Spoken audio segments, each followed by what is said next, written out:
नमः विष्णुपदाय कृष्णपृष्ठाय भूतले श्रीमते भक्तिवेदान्तस्वामी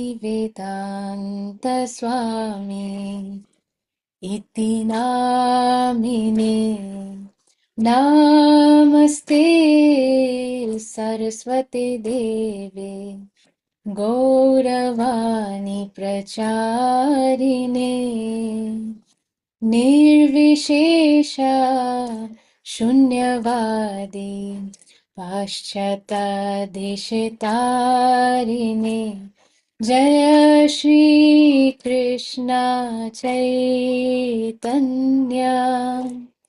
प्रभु नित्यानंद श्री अद्वैत गदाधर श्रीवासादि गौर भक्तवृंद जय श्री कृष्ण चैतन्य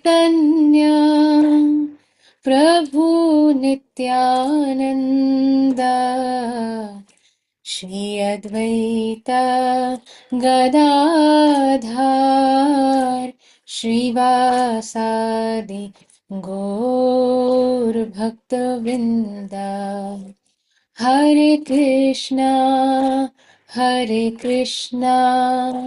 कृष्णा कृष्णा हरे हरे हरे राम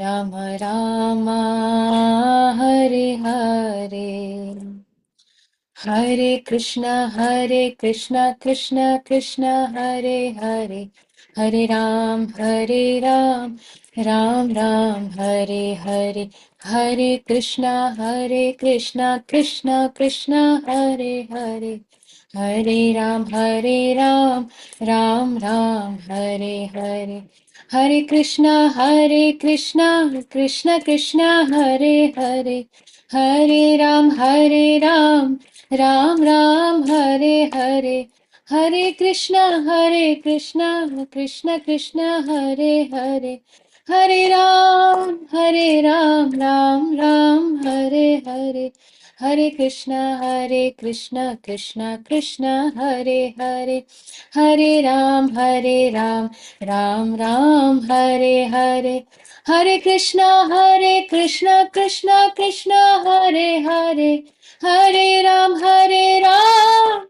राम हरे हरे हरे कृष्णा कृष्ण कृष्ण हरे हरे हरे राम राम हरे हरे हरे कृष्णा कृष्ण कृष्ण हरे हरे हरे राम राम राम हरे हरे जय जय निताई जय जय गौर जय जय श्रीधाम मायापुर जय जय निताई जय जय गौर जय जय श्रीधाम मायापुर निताई गौरांगो निताई गौरांगो गौर हरि जय जय प्रभुपाद जय जय प्रभुपाद जय जय गुरुदेव जय जय गुरुदेव निताई गौर प्रेमानंदे हरि हरि बोल। श्री हरिनाम संकीर्तन की जय। ओम अज्ञानतिमिरान्धस्य ज्ञानाञ्जनशलाकया चक्षुरुन्मिलितं येन तस्मै श्रीगुरवे नमः। मूकं करोति वाचालं पङ्गुं लङ्घयते गिरिं यत्कृपातमहं वन्दे श्रीगुरुं दीनतारिणं परमानन्दमाधवं श्रीचैतन्य ईश्वरं। हरि ओम तत्सत् हरि ओम तत्सत् हरि ओम तत्सत्। नमो विष्णुपादाय कृष्णपृष्ठाय भूतले श्रीमते जयपताका स्वामीन इति नामिने नमो आचार्यपादाय निताय कृपाप्रदायिने गौरकथा धामदाय नगरग्राम तारिणे नमः ॐ विष्णुपादाय कृष्णपृष्ठाय भूतले श्रीमते भक्तिवेदान्त स्वामीन इति नामिने नमस्ते सारस्वती देवे गौरवाणी प्रचारिणे निर्विशेष शून्यवादी पाश्चात देश तारिणे जय श्री कृष्ण चैतन्य प्रभु नित्यानंद श्री अद्वैत गदाधर श्रीवासादि गौर भक्त वृंद की जय। हरे कृष्णा कृष्ण कृष्ण हरे हरे हरे राम राम राम हरे हरे हरे कृष्णा कृष्ण कृष्ण हरे हरे राम राम राम हरे हरे हरे कृष्णा कृष्ण कृष्ण हरे राम राम राम हरे हरे।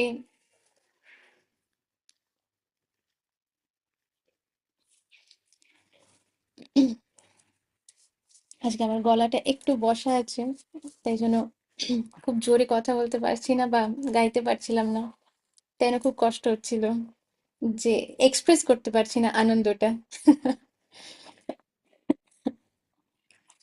ঠিক আছে, আমি পেজটা শেয়ার করছি, তারপর আমরা রিডিং স্টার্ট করব। হুম, ঠিক আছে, আপনাদের মধ্যে যারা রিড করতে চান হ্যান্ড রেজ করুন, তারপরে এক এক করুন।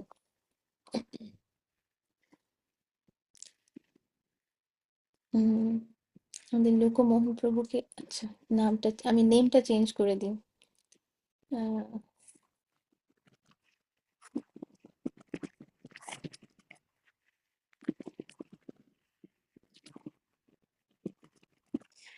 আচ্ছা, লোকমোহন প্রভু আপনি কি রিড করবেন?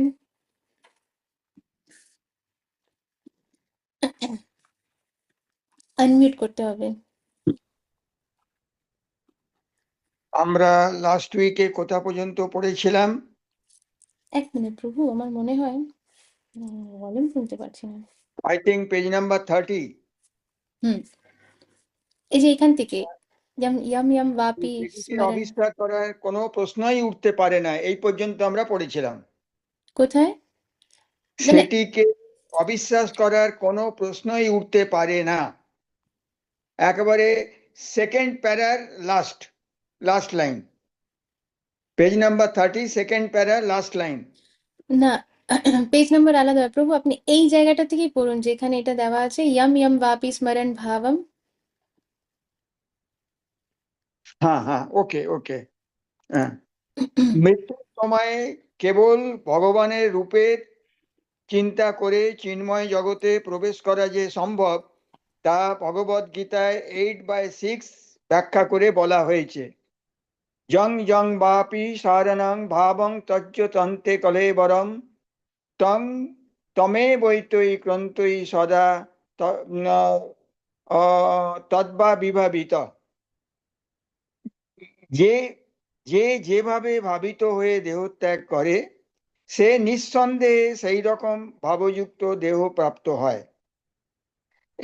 এখন আমাদের অবশ্যই বুঝতে হবে যে জড় প্রকৃতি ভগবানের বহু শক্তির মধ্যে একটি মাত্র শক্তির, জড় প্রকৃতি ভগবানের বহু শক্তির মধ্যে একটি মাত্র শক্তির প্রকাশ। বিষ্ণু পুরাণে 6/7/61 ভগবানের শক্তির বিশদ বর্ণনা করা হয়েছে। বিষ্ণু শক্তি পরা প্রোক্তা ক্ষেত্রোত্তাকা তথা পরা অবিদ্যা কর্মণ সংজ্ঞান্না তৃতীয়তা শক্তি দৃশ্যতে। ভগবানের শক্তি বিচিত্র ও অনন্ত রূপে প্রকাশিত, যা আমাদের সীমিত ধারণার দ্বারা আমরা উপলব্ধি করতে পারি না। কিন্তু মহাজ্ঞানী মুনি ঋষিরা, যারা মুক্ত পুরুষ, যারা সত্যদ্রষ্টা, তারা ভগবানের শক্তিকে পূর্ণরূপে উপলব্ধিপূর্বক 3টি ভাগে বিভক্ত করে তার বিশ্লেষণ করেছেন। এই সমস্ত শক্তি বিষ্ণু শক্তির প্রকাশ, অর্থাৎ ভগবান শ্রীবিষ্ণুর বিভিন্ন শক্তি। প্রথম শক্তিকে বলা হয় পরাশক্তি বা বা চিৎশক্তি, জীব ও জীব ও এই উৎকৃষ্ট শক্তি থেকে উদ্ভূত সে কথা ইতিপূর্বেই ব্যাখ্যা করা হয়েছে। অপর শক্তিটি জড় শক্তি তামসিক গুণের দ্বারা প্রভাবিত। মৃত্যুর সময় আমরা এই জড়জগতে তামসিক গুণের দ্বারা আচ্ছাদিত নিম্নতর শক্তিতে থাকতে পারি, অথবা চিন্ময় জগতের পরাশক্তিতে উত্তীর্ণ হতে পারি। তাই ভগবত গীতায় 8/6 বলা হয়েছে, জং জং বাপি শরণং ভাবং তজ্জতন্তে কলেবরম তং তমো বৈত্যৈক্রান্তয় সদা তদ্ভা বিভাবিত। যে যেভাবে ভাবিত হয়ে দেহত্যাগ করে সে নিঃসন্দেহে সেই রকম ভাবযুক্ত দেহ প্রাপ্ত হয়। আমাদের জীবনে আমরা হয় জড় বা অপরাশক্তি, নয়তো পরাশক্তির সম্বন্ধে ভাবতে অভ্যস্ত। এখন আমাদের চিন্তা ভাবনাকে অপরাশক্তি থেকে পরাশক্তিতে কিভাবে রূপান্তরিত করতে পারি? খবরের কাগজ, পত্রিকা, উপন্যাস আদি নানা রকম সাহিত্য আমাদের মনকে জড়শক্তির ভাবনায় ভরিয়ে রাখে। আমাদের চিন্তাধারা এই ধরনের সাহিত্যের দ্বারা আবিষ্ট হয়ে আছে বলেই আমরা উচ্চতর পরাশক্তিকে উপলব্ধি করতে অক্ষম হয়ে পড়েছি। আমরা যদি এই পরাশক্তিকে জানতে বা ভগবত তত্ত্বজ্ঞান লাভ করতে চাই, তবে আমাদের ভাবনাকে জড় সাহিত্য থেকে বৈদিক সাহিত্যে স্থানান্তরিত করতে হবে।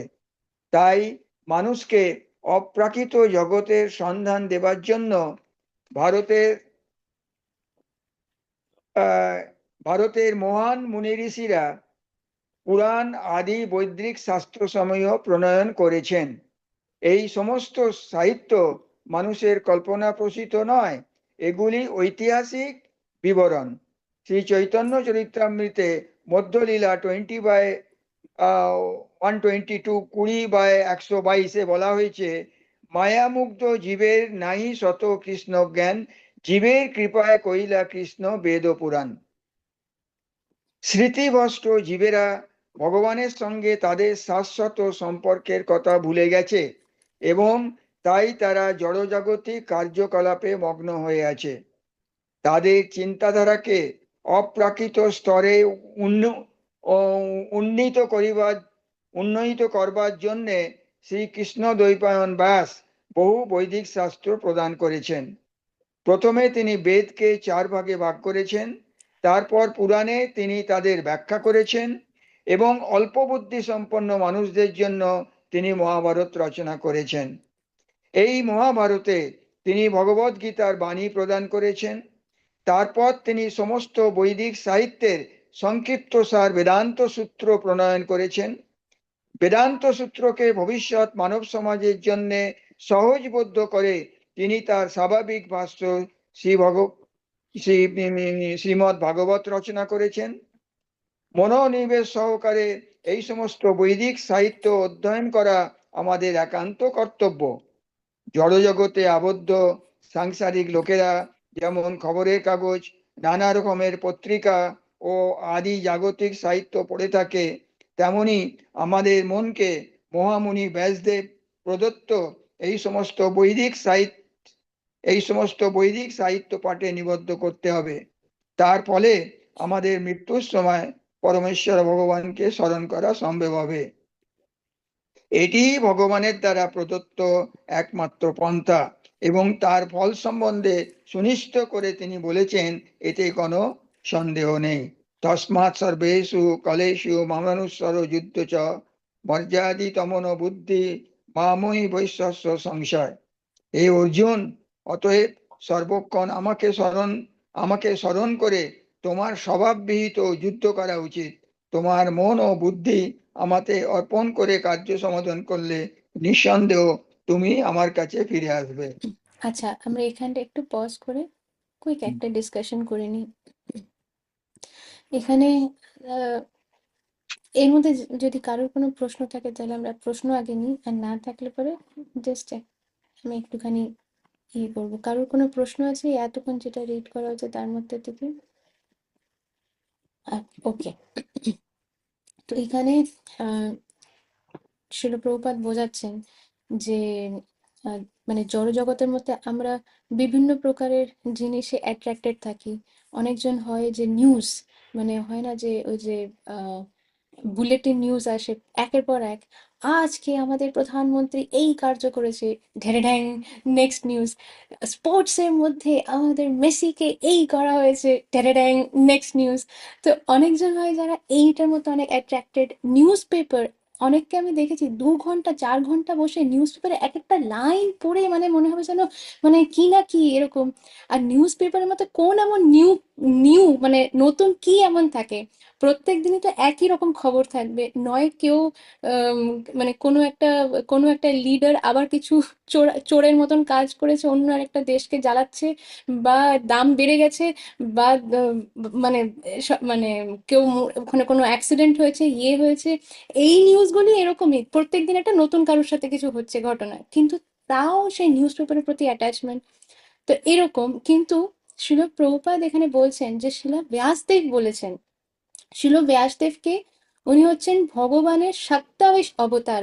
মানে একজন জীব যাকে ভগবান স্পেশালি শক্তি প্রদান করেছেন, তার তার যে বিভিন্ন লীলা, সেই লীলাগুলোকে গ্রন্থের মধ্যে রচনা করা, গ্রন্থের মাধ্যমে সেটা সবাইকে দেওয়া। তো শিলা ব্যাসদেব বলেছেন যে আসলে মানবের উচিত, মানে মনুষ্য জন্ম যারা পেয়েছে তাদের উচিত ভগবানের কথা শোনা। কারণ যেটার প্রতি আমাদের আসক্তি থাকবে, সেই সেই রকমই আমাদের মানে এই জন্মের শেষে আমরা সেরকম নেক্সট জন্ম পাবো। এখনকার সময় লোকজন মানে এটা আর ভাবতেই চায় না। তারা ভাবছে যে মৃত্যু মানেই সব শেষ হয়ে গেল, কিন্তু তারা বুঝতে পারছে না যে মৃত্যু হচ্ছে শুধুমাত্র একটা, ওই ট্রেন জার্নিতে যেরকম অনেকগুলো স্টপ আসে। আমি যদি কলকাতার থেকে দিল্লি যেতে চাই ট্রেনে করে, তাহলে কলকাতার থেকে দিল্লি যাওয়ার মাঝখানে অনেকগুলো স্টপ আসবে। সেরকমই একটা মনুষ্য জীবন যেটা, সেটা হচ্ছে শুধুমাত্র একটা স্টপ। আর এই ট্রেন জার্নিটা হচ্ছে শেষই হয় না। জার্নিটা কে করছে? আত্মাটা। বিভিন্ন স্টেশনে আত্মাটাকে নামতে হচ্ছে। নামছে মানে কি, একটা দেহ পাচ্ছে। মানে ওই স্টেশনের মধ্যে কিছুক্ষণ কাটালো, জন্ম হলো, বাবা মায়ের সাথে সময় কাটালো, বড় হলো, বড় হওয়ার পরে পড়াশোনা করছে, পড়াশোনা করার পরে চাকরি করছে, বিয়ে হচ্ছে, বাচ্চা হচ্ছে, নিজে বুড়ো হচ্ছে, নাতি নাতনি হচ্ছে, তারপরে নিজে মরে যাচ্ছে। তার মানে কি, ওই স্টেশনের কাজ শেষ হলো, আবার ট্রেনে বসলো, পরের স্টেশনে গেল, পরের স্টেশনে নামলো। এবার হতে পারে একই জিনিস করছে, কিন্তু কিন্তু হতেই পারে যে সে মনুষ্য জন্মই পেল না। তাহলে মনুষ্য জন্ম না পেলে পরে যদি অন্য কোনো জীবজন্তু জনিতে যদি জন্ম হয়, তাহলে মাঝখানে 2-3টে জিনিস কাট হয়ে গেল। পড়াশোনার কোনো চাপ নেই, হ্যাঁ, বিয়ে করার চাপ নেই, কুকুর বিড়াল হলে পরে রাস্তার মধ্যে যে কোনো অন্য কুকুর ধরে যা কিছু করো, ঠিক আছে, সন্তান নিয়ে চাপ নেওয়ার দরকার নেই। তো তো এরকম, কিন্তু তাই জন্য শিলা ব্যাসদেব এতগুলো গ্রন্থ রচনা করেছে ভগবানের লীলা নিয়ে, ভগবানের ব্যাপারে। বেদ আছে, পুরাণ আছে, উপনিষদ আছে। আর কিন্তু বলা হচ্ছে যে এই সব কিছুর মধ্যে মহাভারত যেটা রচনা হয়েছে, তারই একটা অংশ হচ্ছে এই ভগবদ গীতা। মহাভারত মহাভারতের একটা অংশ হচ্ছে এই ভগবদ গীতা। আর এই ভগবদ গীতা হচ্ছে কি, যেখানে স্বয়ং ভগবান এই জ্ঞানটা দিচ্ছেন অর্জুনকে। আর শিলা ব্যাসদেব বলছেন যে আমাদের এই জ্ঞানটাকে বোঝার দরকার আছে। তাহলেই আমরা এই যে ট্রেনের মধ্যে একটা স্টপে নামছি উঠছি, নামছি উঠছি, নামছি উঠছি, চলেই যাচ্ছে অনাদি কাল ধরে, মানে কোনো কোনো শুরু নেই, কোনো শেষ নেই, চলবে তো চলবেই। কখন আমরা আম, মানে আমরা বুঝতে পারি না, আমরা ভাবছি আমরা আনন্দেই আছি, কিন্তু আসলে যদি সত্যি করে দেখতে চাই, তাহলে সত্যি কি আমরা আনন্দে আছি? সারাক্ষণ তো একটা টেনশন চলে। এই পরিবারের কারো একটা শরীর খারাপ না হয়ে যায়, এই বেশি খেও না, বেশি খেলে পরে অ্যাসিডিটি হয়ে যাবে, মানে শান্তিতে খাওয়াও যাবে না। প্রাণ ভরে যে একটা ভালো কিছু বানানো হয়েছে যে শান্তিতে খাবো, তাও না। এই বেশি খেও না, অ্যাসিডিটি হয়ে যাবে, শরীর খারাপ হয়ে যাবে। বা এই রাস্তা দেখে ক্রস করো, মানে একটু যদি অচেতন হবে, মানে একটু যদি মাইন্ড এদিক থেকে ওই দিক হয়, একটা গাড়ি ধাক্কা দিয়ে চলে গেলেই গেল। তো এভরি মোমেন্ট পদম পদম ইয়ত বিপদা, মানে প্রত্যেক মুহূর্তে একটা কিন্তু ডেঞ্জার আছে। কিন্তু আমরা সেটা অন্ধের মতন চলি, আমরা জানি না যে ডেঞ্জার যে সত্যি করে আছে, ভাবছি যে এখানে খুব ভালোই তো আছি আমাদের, তো মৃত্যুর পরে কি হবে সেটা নিয়ে আর ভাবার কি দরকার। তো শিলা ব্যাসদেব এটাই বলছেন, শিল প্রভুপাদ আর কৃষ্ণা এই ভগবদ গীতার মেসেজে এটাই বলছেন যে এটাই কিন্তু শেষ না, মৃত্যুটা কিন্তু শেষ না, মৃত্যুটা হচ্ছে শুরু। আর এই মৃত্যুর আগে আমরা কি কি কার্য করছি, কি কি করছি, কি ভাবছি, কি দেখছি, কি পড়ছি, এইটার উপরে নির্ভর করবে যে মৃত্যুর পর আমাদের জার্নিটা কি হবে। আমাদের যেই জার্নিটাকে বাংলাতে কি বলে, যাই হোক, যাত্রা। যাত্রা, হ্যাঁ, যে মৃত্যুর পর আমাদের যাত্রাটা যে কি হবে, আমরা কি আরেকটা জন্ম পাবো, নাকি নরকে যাওয়ার পর ওইখানে আমাদের পেটানো হবে, পোড়ানো হবে, নাকি স্বর্গে কেউ যাবে, নাকি কোথায় যাবে, কি হবে, সেই সব কিছু ডিপেন্ড করছে যে আমরা এই জীবনে কি করছি না করছি।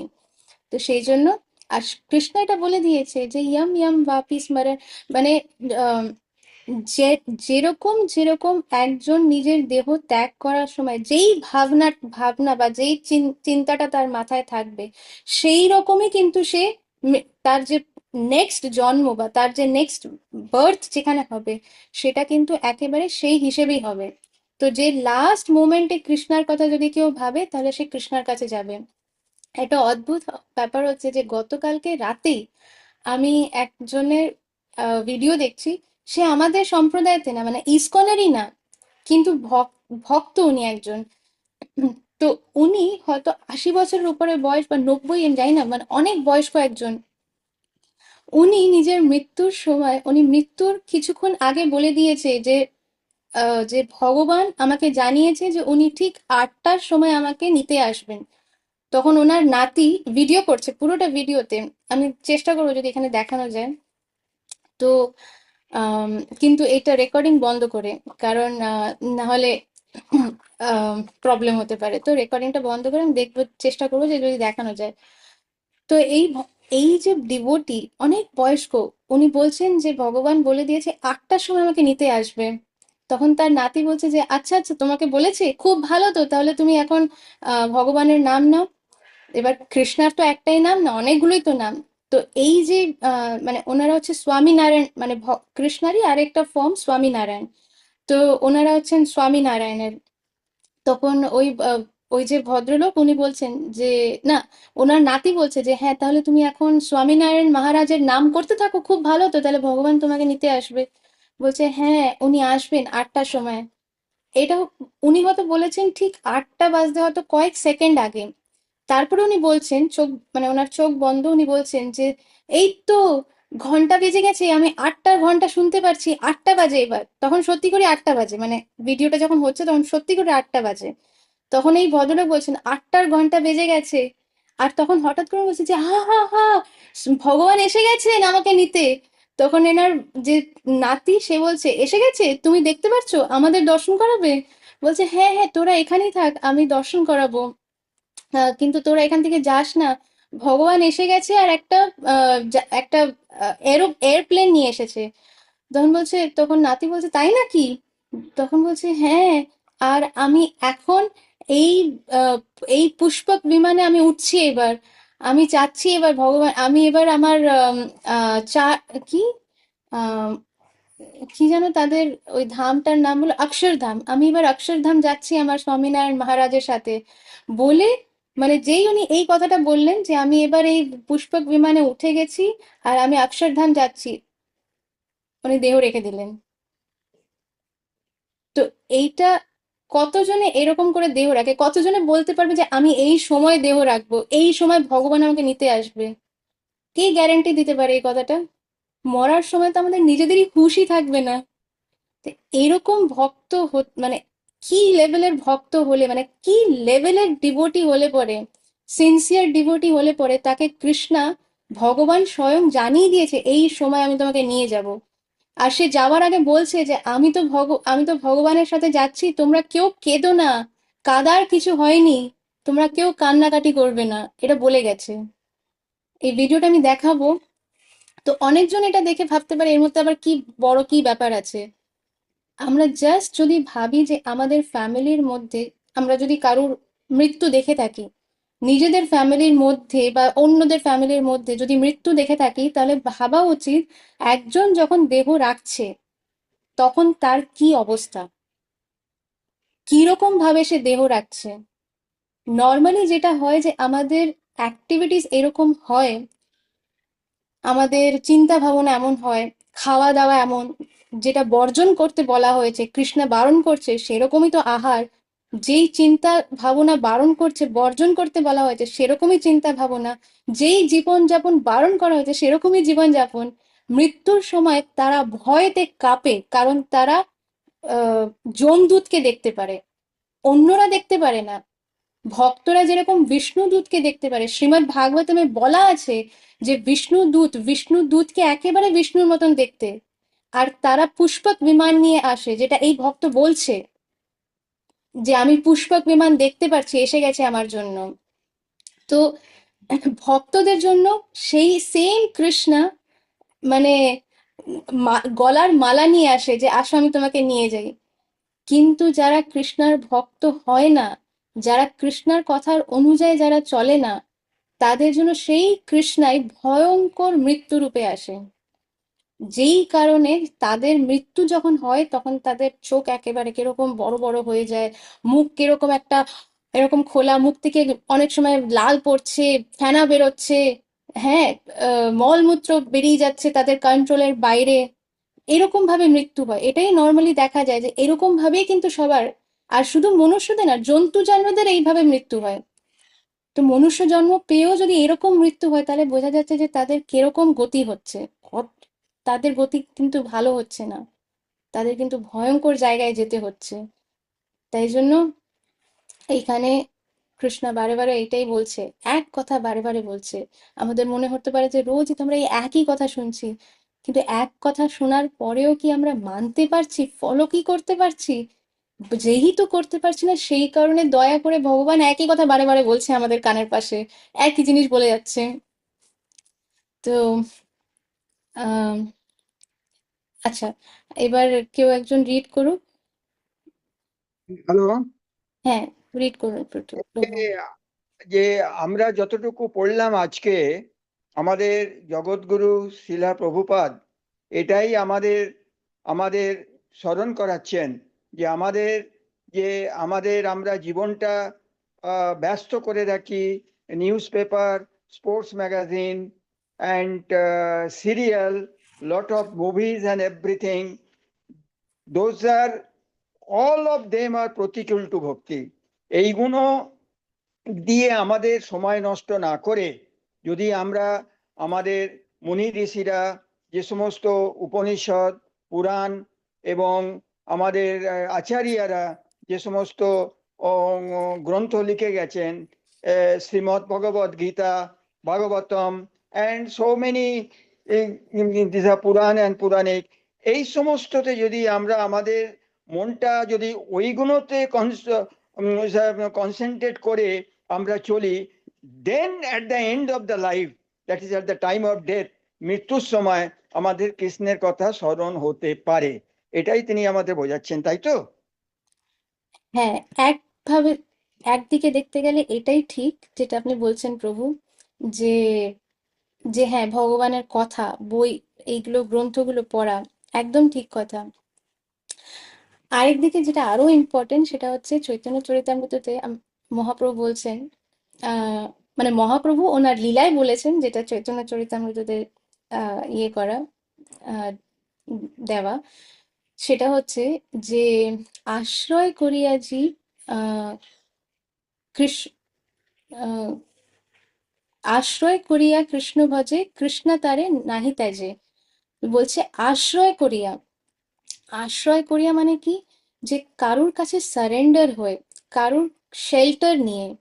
আমরা ডাইরেক্টলি তো যতই ভগবানের কথা পড়ি না কেন, এই তো আগের বার রথিকা মাতাজি আমাদের বললেন না যে যে মাতাজি আমি এই ভগবদ গীতা আগেও পড়েছি, কিন্তু যখন আপনি বোঝাচ্ছেন তখন ওটা ক্লিয়ার হচ্ছে। তার মানে কি, আমরা ভগবানের গ্রন্থ পড়তে পারি, কিন্তু পড়ে কতটা বুঝবো, এটা হচ্ছে কোয়েশ্চেন।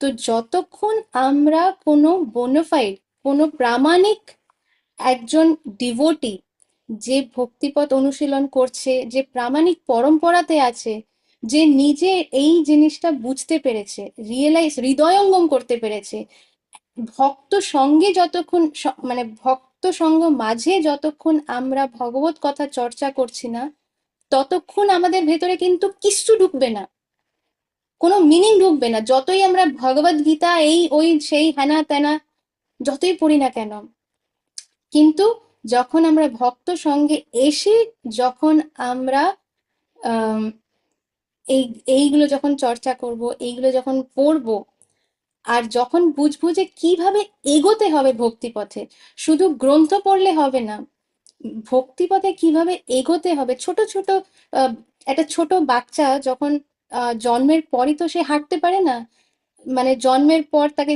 তাকে তো সারাক্ষণ কোলে রাখতে হয়, যখন ইচ্ছে হিসু করে দিল, যখন ইচ্ছে পটি করে দিল, ডাইপার চেঞ্জ করতে হয়। সেরকম আমরা, কিন্তু তারপরে যখন সে 1 বছর হলো তখন আস্তে আস্তে তার বাবা মা তার হাত ধরে ধরে তাকে একটু একটু হাঁটানো শেখায়।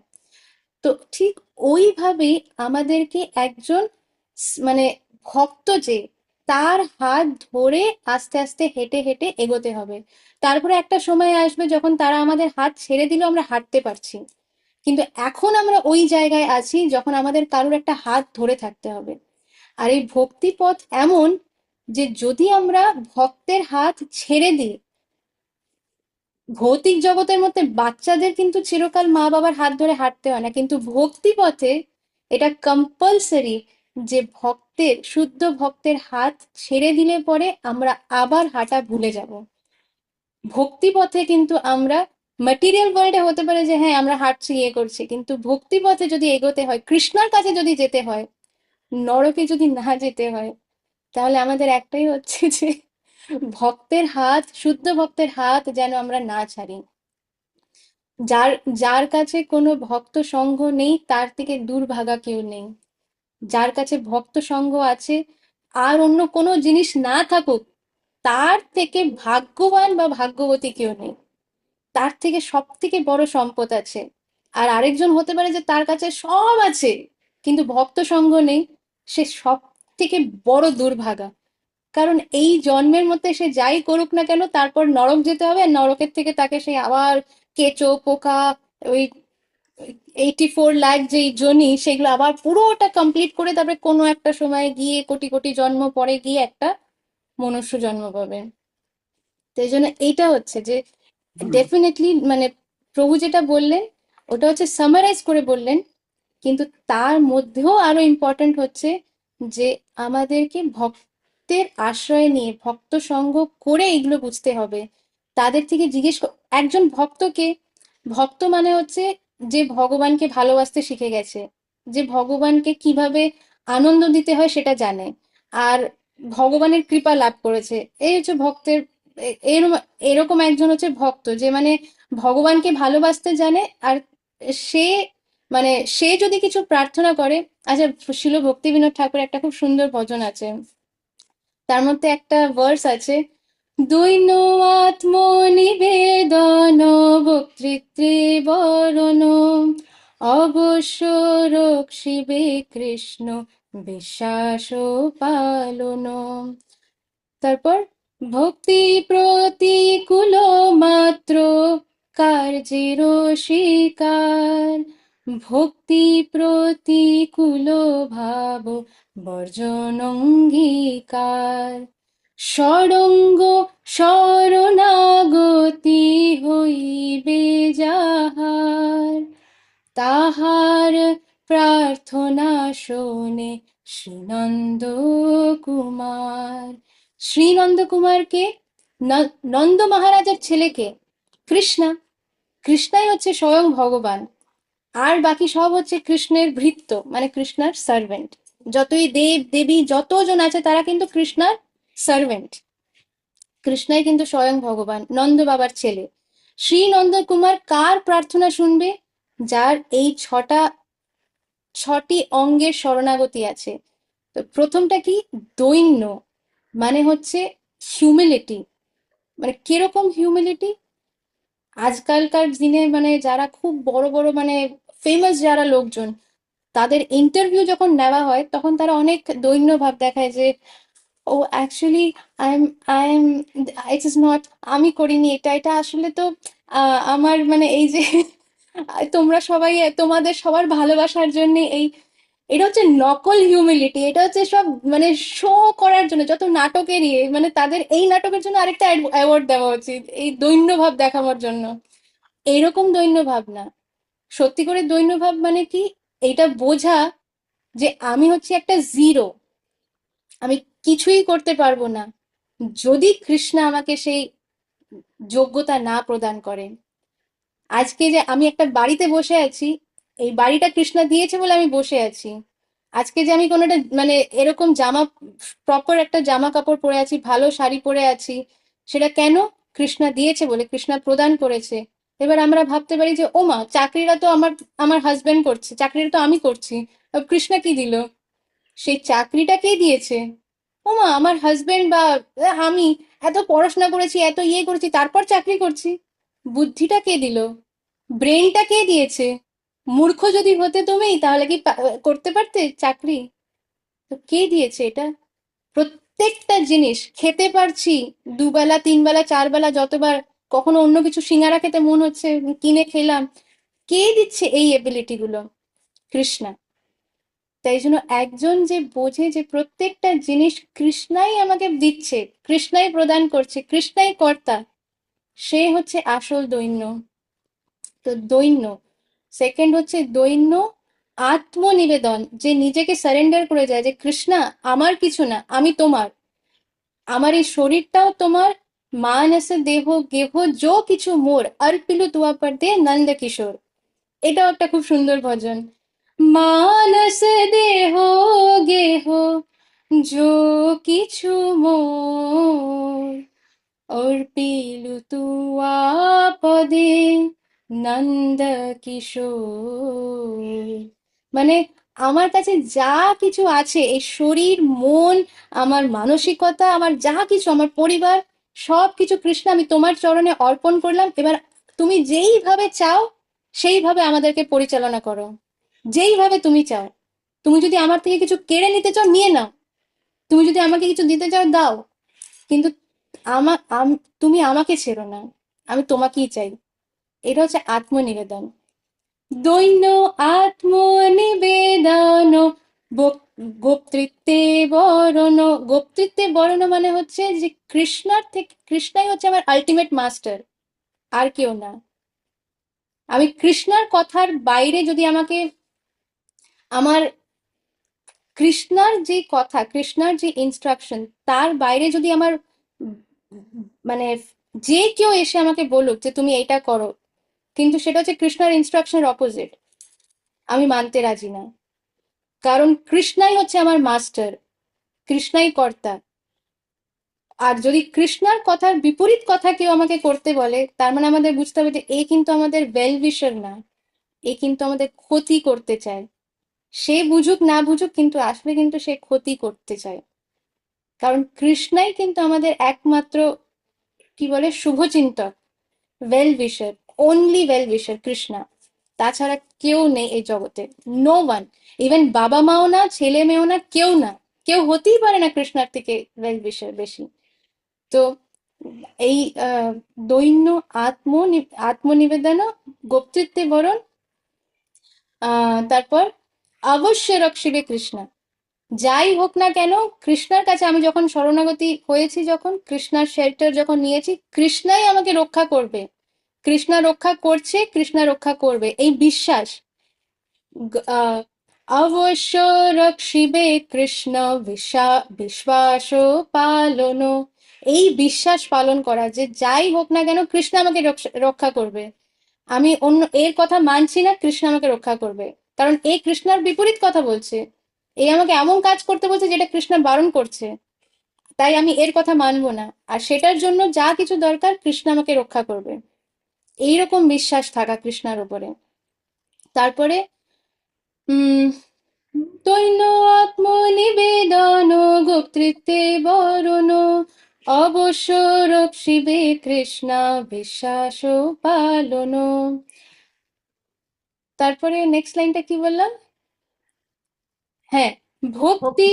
ভক্তি অনুকূল মাত্র কার্যের স্বীকার। মানে ভক্তিতে যেটা অনুকূল, ভক্তি মানে কি, ভগবানের সেবা করা, সেইটাতে যা কিছু অনুকূল সেই কার্যগুলো আমরা স্বীকার করব, মানে সেই কার্যগুলোকে আমরা গ্রহণ করে করব। আর ভক্তি প্রতিকূল ভাব বর্জন অঙ্গীকার। যে কোনো জিনিস সেটা ভক্তি পথে প্রতিকূল, মানে ভক্তিতে আমাদের বাধা দেবে বা আমাদের আমাদের রুচি আসবে না ভক্তি হয়তো। আজকে আমি দেখতে পাচ্ছি রথিকা মাতাজির পাশে আরেকজন মাতাজি আছে, আমি পরে শুনছি মাতাজি। তো উনি যেরকম এসেছেন, আপনি ডেকেছেন, উনি এসেছেন। এবার এটা এক্সাম্পল আমি দিচ্ছি যেহেতু, তো হতে পারে যে উনি যখন রাস্তা দিয়ে আসছে পথের মাঝখানে হয়তো আরেকজনকে এসে বলে যে আরে শোনো শোনো, কোথায় যাচ্ছো? না না, আমি তো এই যে হরি কথা শুনতে যাচ্ছি। আরে দূর নিকুচি করেছে হরি কথা, তুমি এখানে আসো, আমরা একটু চা খাই, একটু গল্প করি। তার মানে কি, এটা হচ্ছে ভক্তি প্রতিকূল, সে আপনাকে আটকাচ্ছে ভক্তি পথে এগোনোতে। তাই জন্য ভক্তি প্রতিকূল ভাব বর্জন অঙ্গীকার, তাকে আপনাকে বর্জন করতে হবে, তাকে আপনাকে মানে অ্যাভয়েড করতে হবে। সরঙ্গ শরণাগতি হইবে যাহার। এই ছটা শরণাগতি, এই ছয় ভাবে যার শরণাগতি ভগবানের চরণে থাকবে, তাহার প্রার্থনা শুনে শ্রীনন্দ কুমার। এমন ভক্ত যা কিছু ভাববে, তাকে চাইতে হবে না ভগবানের কাছে, মনের মধ্যে শুধু সে হয়তো ভাবলো, "আহ, আমি যদি একটুখানি এই ক্ষীরটা পেতাম", কৃষ্ণা দৌড়ে আসবে তাকে ক্ষীর দিতে। আর এটা আমি বলার জন্য বলছি না, আমাদের আচার্যদের লাইফ দেখলে বোঝা যাবে। কৃষ্ণা নিজে এসে এসে তাদেরকে দিয়ে যেত। তারা হয়তো বসে আছে জঙ্গলের মধ্যে ভগবানের নাম করছে, গ্রন্থ রচনা করছে, খাওয়ার সময় নেই। কৃষ্ণা নিজে অন্য কোনো বাল রূপ ধারণ করে বা কোনো একটা অন্য গোয়ালা রূপ মানে বেশ ধারণ করে এসে তাদেরকে দুধ, ক্ষীর, আহ চাল ডাল যা দরকার সেইগুলো এসে এসে দিয়ে যেত। আমাদের আচার্যদের কথা বলছি, এমন না যে কোনো অন্য সত্য যুগের কথা বলছি, এই কলি যুগের কথা বলছি। তো আর শুধুমাত্র আচার্যরা কেন, এখনো কত ভক্তদের লাইফে এগুলো নর্মাল ঘটনা। তো এরকম একজন ভক্তের প্রার্থনা শ্রী নন্দকুমার সে না শুনে থাকতেই পারবে না। প্রার্থনা তাদের করারও দরকার পড়ে না, করার আগেই তাদের ইচ্ছে পূরণ হয়ে যায়। তো এই হচ্ছে মানে ভক্তকে ভগবান কতটা ভালোবাসে। মানে ভগবান ওয়েট করে থাকে যে আমার ভক্ত একটা কিছু বলুক আর আমি তার ইচ্ছা পূরণ করি। মানে ভক্তরা হচ্ছে ভগবানের সেবক, আর ভগবান হচ্ছে ভক্তদের সেবক। ভক্তরা ভগবানের সেবা করছে, আবার ভগবান ভক্তদের সেবা করছে। এই চলতে থাকে স্পিরিচুয়াল ওয়ার্ল্ডের মধ্যে। যাই হোক, আমি এটা কেন বললাম সেটা আমি ভুলে গেছি এখন। আহ কেন আমি এই পয়েন্টটা আসলাম সেটা ভুলে গেছি। যাই হোক, যেটা বলছিলাম সেটা হচ্ছে যে, তো প্রভু যে কথাটা বললেন তার সেটার সাথেই আমি এটা অ্যাড করলাম যে কেন আমাদের শুদ্ধ ভক্তের হাত ধরে থাকা উচিত। হ্যাঁ। হ্যাঁ, আর হচ্ছে স- একটা আমি বলছিলাম যে আমাদের যে সীমিত বুদ্ধি আছে, মানে intelligent but very very less, সীমিত, আমাদের যে all our senses are imperfect. এই এই তো না, লেস ইন্টেলিজেন্ট ইমপারফেক্ট সেন্সেস দিয়ে আমরা যদি ডাইরেক্টলি ভাগবতম অ্যান্ড ভগবত গীতা করে তার মিনিং বুঝতে চাই, তা আমরা পারবো না। ইট is not possible for us. সেই জন্যই আমাদের আশ্রয় নিতে হবে, অ্যাসোসিয়েশন অফ ভক্তদের আশ্রয় নিতে হবে, তাদের কথা শুনতে হবে। তবেই আমরা ওই যে অল দিস উপনিষদ পুরাণে ওরা কি বলতে চাইছে, ও ওদের কাছ থেকে শোনার পরেই আমরা বুঝতে পারবো। যেমন একটা উদাহরণ, আমি আমি এর আগেও ভগবত গীতা অনেকবার পড়েছি, কিন্তু এত ডিটেলে পড়িনি যেমন এখন করা হচ্ছে। যেমন তোমার মুখ থেকে যেটা শুনছি, এত ডিটেলে পড়িনি। তো এগুলো তো আমার মনে হয় ভীষণ ভীষণ দরকার। শুধু বই পড়ে হবে না, আমাদের মনকে ক্লিন করতে হবে। আমাদের আচার্যরা যে সমস্ত উপদেশ দিয়ে গেছেন, যে সমস্ত করতে বলে গেছেন, সেগুলো মানতে হবে। তাদের ফুটস্টেপ করে এগিয়ে চললেই আমরা এগুলো বুঝতে পারবো। একদম। আর আমাদের এই ভগবত গীতাকে বলা হচ্ছে অমল পুরাণ। তাই আমাদের খুব বেশি অন্য শাস্ত্র, অন্য বেদে যাওয়ারই দরকার নেই।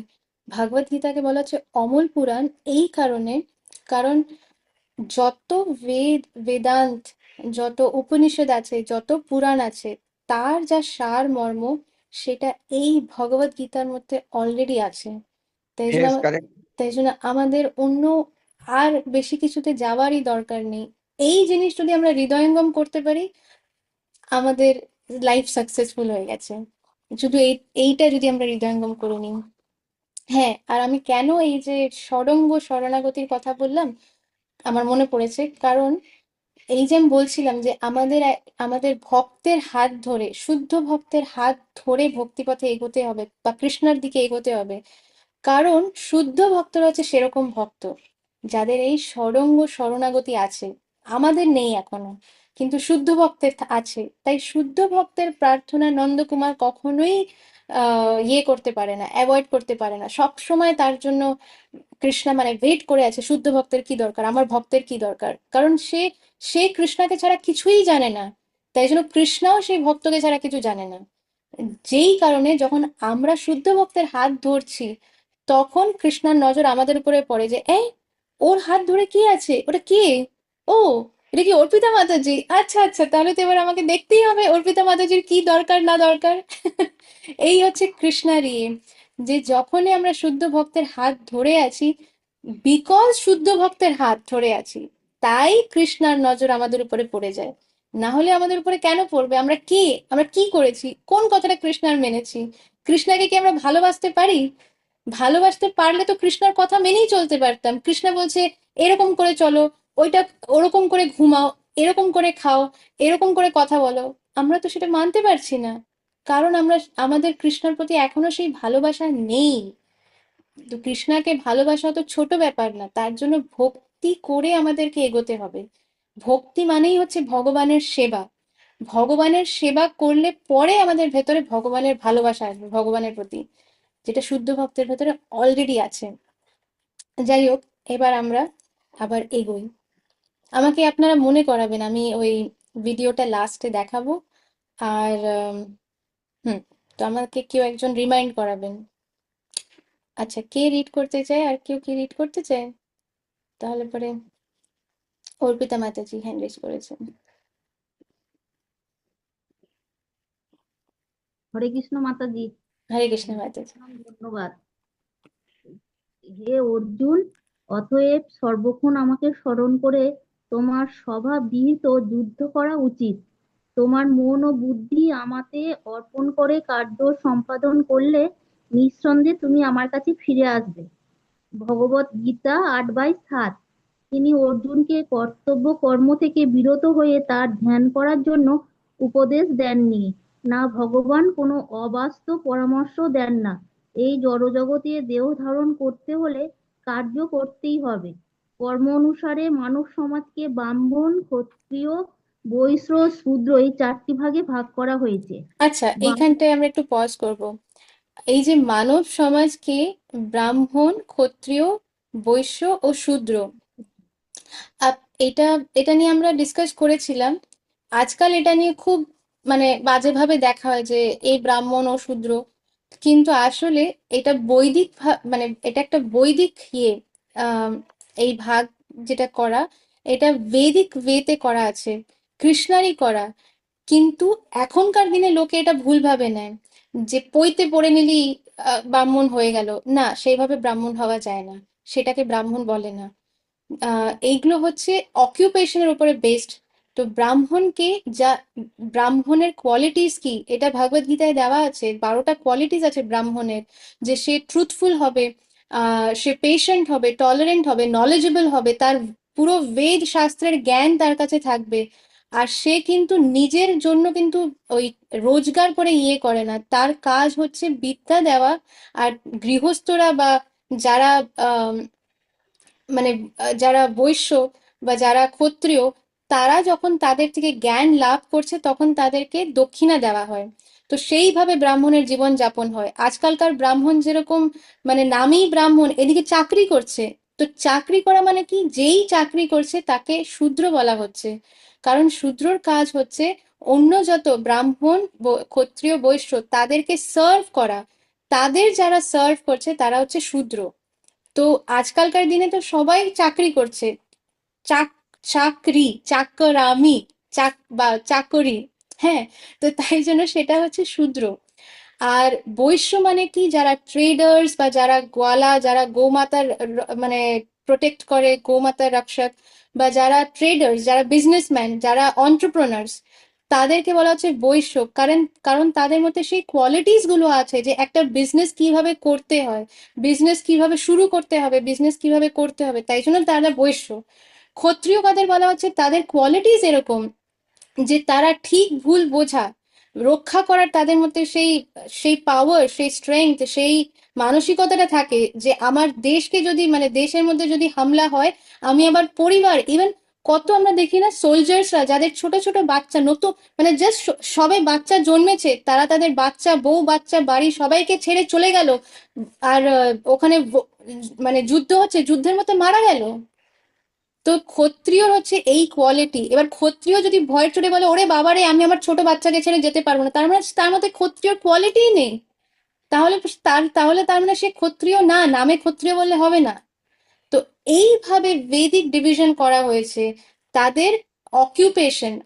মানে অকুপেশন আবার বাংলাতে কি, আপনারা যাই হোক বুঝতে পারছেন যে অকুপেশন মানে কি, যে কে কোন কাজ করে আর কার মধ্যে কি কোয়ালিটিস, এই দুটো জিনিসের উপরে বেস করে এই সমাজকে ডিভাইড করা হয়েছিল, ব্রাহ্মণ, ক্ষত্রিয়, বৈশ্য আর শূদ্র।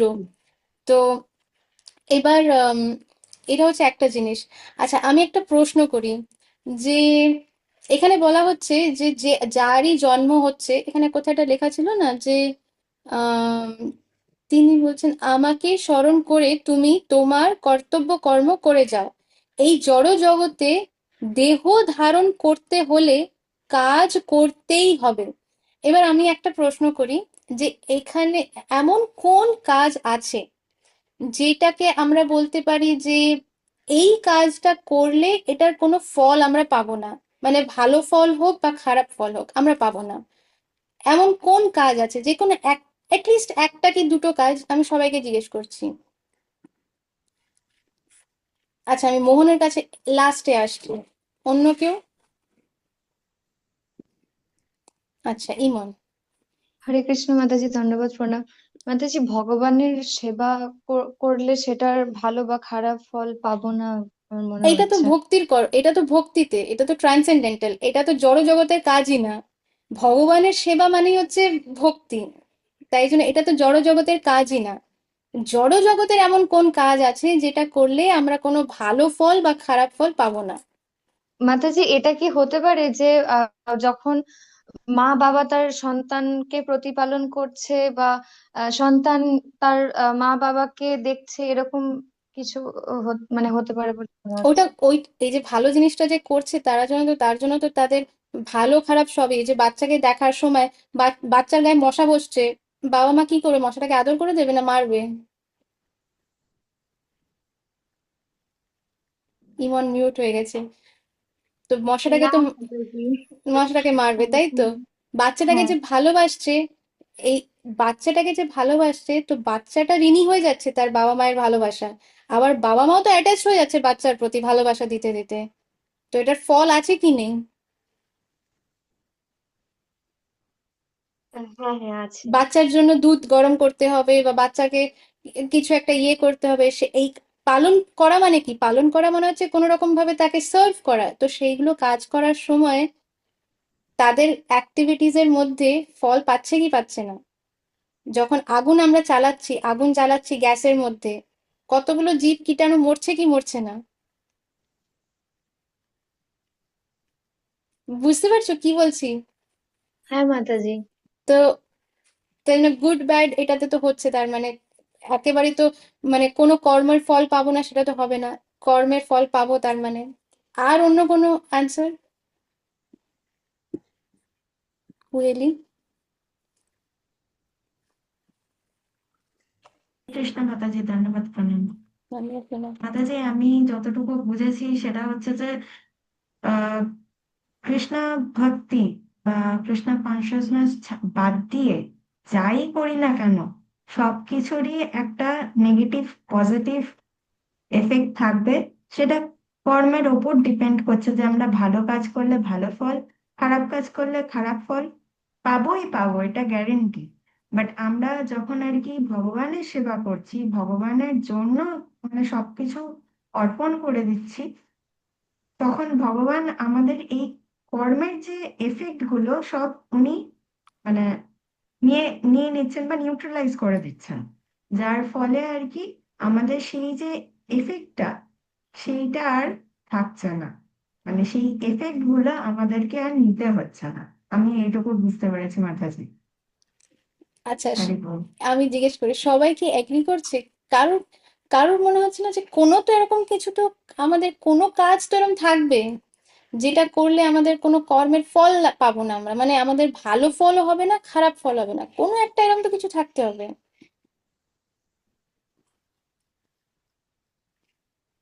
আচ্ছা, অনেকজনে থামস আপ দিচ্ছে, আর যারা থামস আপও দিচ্ছে না আর থামস ডাউনও দিচ্ছে না, তাদের কি ওপিনিয়ন, তাদের কি মনে হচ্ছে? আমার তো বুদ্ধিতে আসছে না।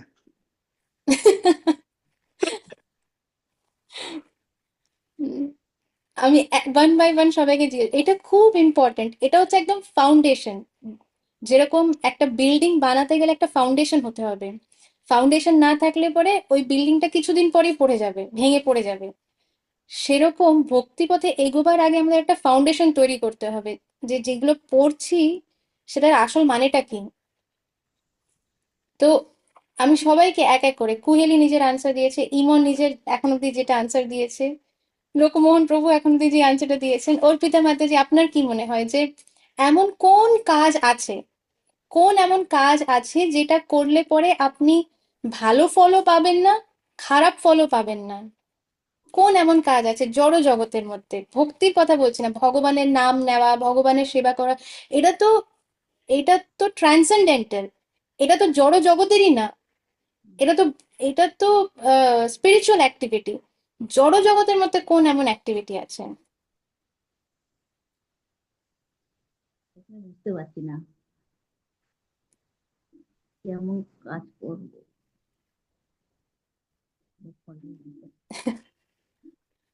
বুঝতে পারছি না ওকে। মানে প্রশ্নটা বুঝতে পেরেছেন তো? প্রশ্ন বুঝতে পেরেছি। হ্যাঁ, হ্যাঁ। হুম। আচ্ছা, আচ্ছা, রতিকা মাতাজি, আপনার মনে হয় যে এমন কোনো একটা কাজ, কোনো একটা জিনিস যেটা করলে পরে অনুভব, অনুভব প্রভু?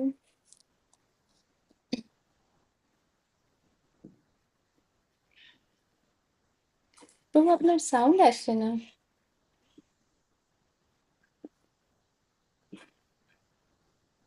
কোনো কারণে, শোনা যাচ্ছে না। আচ্ছা, কুহেলি আবার হ্যান্ড রেজ করেছে, কুহেলি কিছু নতুন আনসার দিচ্ছ তুমি? হরে কৃষ্ণ মাতাজি। নতুন অ্যান্সার কিছু না, বাট আমি একটু অ্যাড করতে চাইছি মাতাজি, যে আমরা একটা সায়েন্সে নিউটনস থার্ড ল বলে একটা জানি, আমরা সবাই পড়েছি, সেখানে বলা আছে every action has an equal and opposite reaction. তো যাই করি না কেন আমি এখনো পর্যন্ত আমি চিন্তা করার চেষ্টা করছি যে মানে এমন কি কাজ থাকতে পারে মেটেরিয়াল ওয়ার্ল্ডে যেটার কিনা কোনো এফেক্টই থাকবে না। একটা কাজ যখন করছি তখন তো একটা রেজাল্ট তো কিছু থাকবে, কিছুতে একটা এফেক্ট থাকবে। তো every action has an equal and opposite reaction, এইটা নিজেই বলে দিচ্ছেন যে মানে কিছু তো একটা এফেক্ট থাকবে, শুধু এই কৃষ্ণা কনসিয়াসনেসটা বাদ দিয়ে। হরি বল মাতাজি, এটা অ্যাড করার জন্য আমি হ্যান্ড রেজ করেছিলাম। আচ্ছা, সবাই কি বুঝতে পারছে যে আমরা কি ডিসকাস করছি, মানে প্রশ্নটা কি, তার উত্তর, তার কি উত্তর, সেটা বোঝা যাচ্ছে তো? কারোর যদি মানে বুঝতে কিছু অসুবিধা হলে পরে কিন্তু হ্যান্ড রেজ করা, মানে যা প্রশ্ন আছে একেবারে কি বলে ওই বাংলাটা ওয়ার্ডটা কি, উফ, ঝালাই করে নেওয়া, মানে একেবারে মানে মনের মধ্যে কোনো প্রশ্ন থাকলে পরে একেবারে জিজ্ঞেস করে নেওয়া যে আমার এই প্রশ্নটা উঠছে। হ্যাঁ, থ্যাংক ইউ কুহেলি।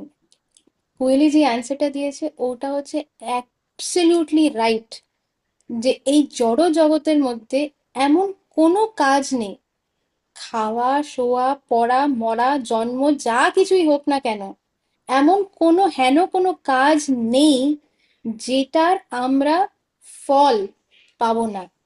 সেই ফল হতে পারে ভালো বা খারাপ। ভালো ফল হলেও আমাদের আবার জন্ম নিতে হবে, আর খারাপ খারাপ ফলের জন্য আমাদের আবার জন্ম নিতে হবে, সেগুলো ভোগ করবার জন্য। ভালো ফল ভালো ভোগ করার মানে এমন না যে আমাদের কোনো দুঃখ কষ্ট থাকবে না। কারণ এই জড় জগতের নাম কি দিয়েছে ভগবান, যিনি এই জড় জগৎ সৃষ্টি করেছেন, এটার কি নামকরণ হয়েছে? কে বলতে পারবে হ্যান্ড রেজ করে? আচ্ছা, কেউ আনমিউট করে ডিরেক্টলি বলবে না, হ্যান্ড রেজ করতে হবে। এই জড় জগতের নাম কি দিয়েছে ভগবান? আচ্ছা, আমি দেখি কাকে আমি উম অনুভব, আনমিউট করে বলতে হবে। মাতাজি দুঃখালয়। একদম, হরি বল, থ্যাংক ইউ অনুভব প্রভু। তো এই জড় জগতের নাম দেওয়া হয়েছে দুঃখালয়। দুঃখালয় অশাশ্বতম। এটা হচ্ছে টেম্পোরারি, মানে অশাশ্বত, মানে এটা পার্মানেন্ট না। এখানে কোনো কিছুই পার্মানেন্ট না। উম, একটা একটা জিনিসও এখানে পার্মানেন্ট না।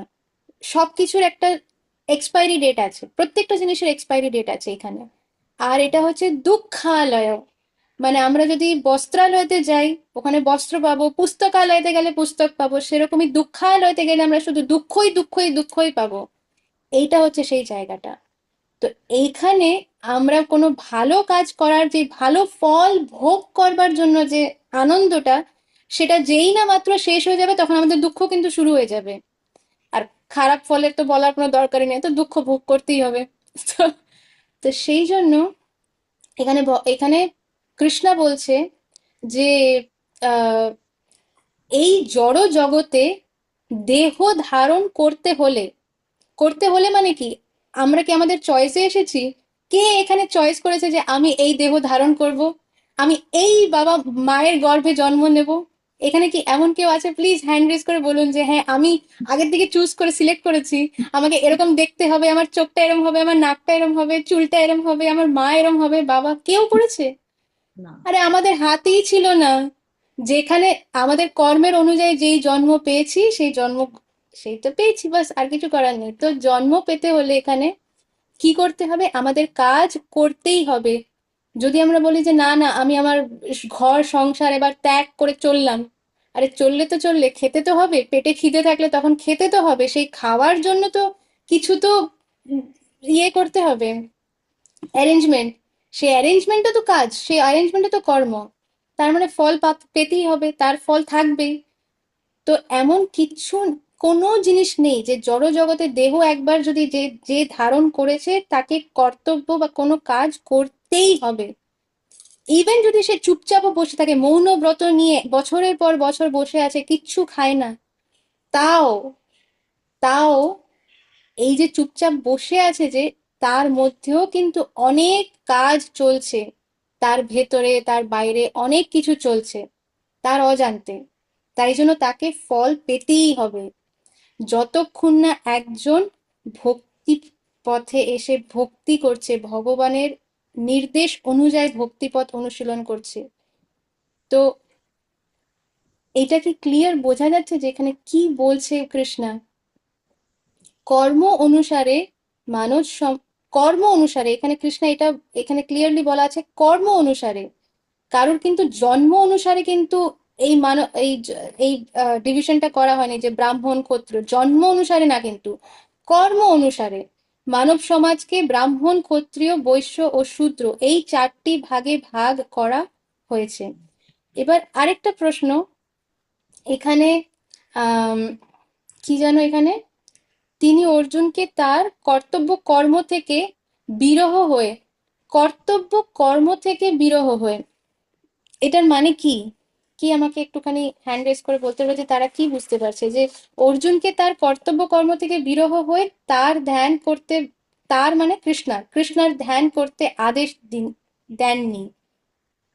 এটার মানে কি? এই লাইনটার মানে কি কৃষ্ণা বলতে চাইছে, বা শিল প্রভুপাদ কি বোঝাতে চাইছে এখানে? রতিকা মাতাজি হ্যান্ড রেজ করেছেন। হ্যাঁ মাতাজি। হরে কৃষ্ণ মাতাজি, দণ্ডবাদ প্রণাম। ধন্যবাদ তোমার মাতাজি।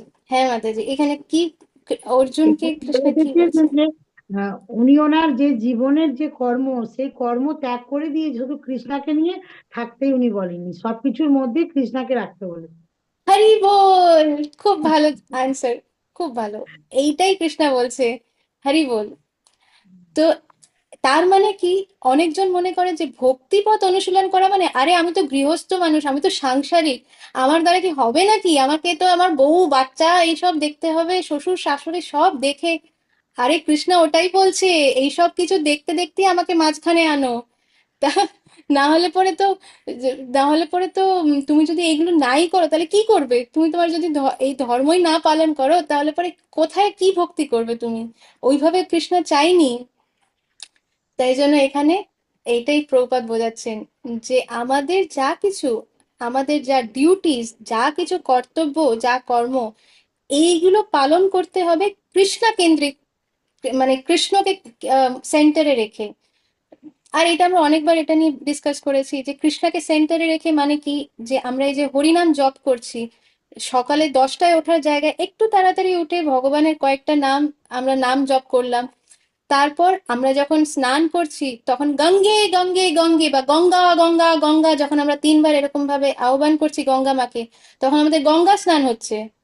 তারপরে গঙ্গা স্নান করবার পর আমরা যখন বাইরে আসছি তখন ভগবানকে প্রণাম করা, ভগবানকে যখন আমরা প্রণাম করছি, এগুলো সব ভক্তির অঙ্গ। ভগবানকে প্রণাম করা, ভগবানকে গ্লোরিফাই করা যে ভগবান তুমি কত দয়াময়, আজকে তুমি আমার উপরে কৃপা করেছো, আমি গঙ্গা স্নান করতে পেরেছি, এই যে আমার যে স্মরণ ছিল, আমি যে মনে রাখতে পেরেছি যে হ্যাঁ গঙ্গা গঙ্গা গঙ্গা বলে গঙ্গা মাকে আহ্বান করে গঙ্গা স্নান করা। তারপরে আমি যে সকালে উঠে তোমার কিছু নাম নিতে পেরেছি, তুমি কত দয়াময়। আজকে আমি যে সুস্থ আছি, উঠতে পেরেছি, কত দয়াময়। আমার পরিবারের লোকরা যে সুস্থ আছে, তুমি কত দয়াময়। ভগবান, আমাদের সবার ভালো লাগে কিনা যখন কেউ বলে যে যে উম, যে কুয়েলি আজকে তোমাকে কি সুইট লাগছে দেখতে। বা যদি কেউ আমাদেরকে বলে যে রিনা মাতাজি এত সুইট কথা বলে, মনে হয় যেন একটা মানে ছোট্ট বাচ্চা কথা বলছে, মানে শিশু সুলভ, মানে কথা শুনলেই মনে হয় যেন কোনো শিশুর গলা শুনছি এরকম।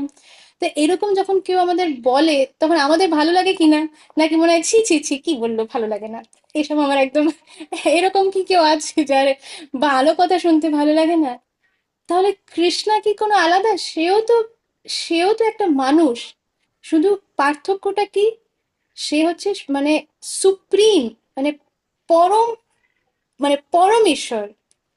সে কিন্তু আমাদের মতনই একজন, কিন্তু আমাদের মতন না।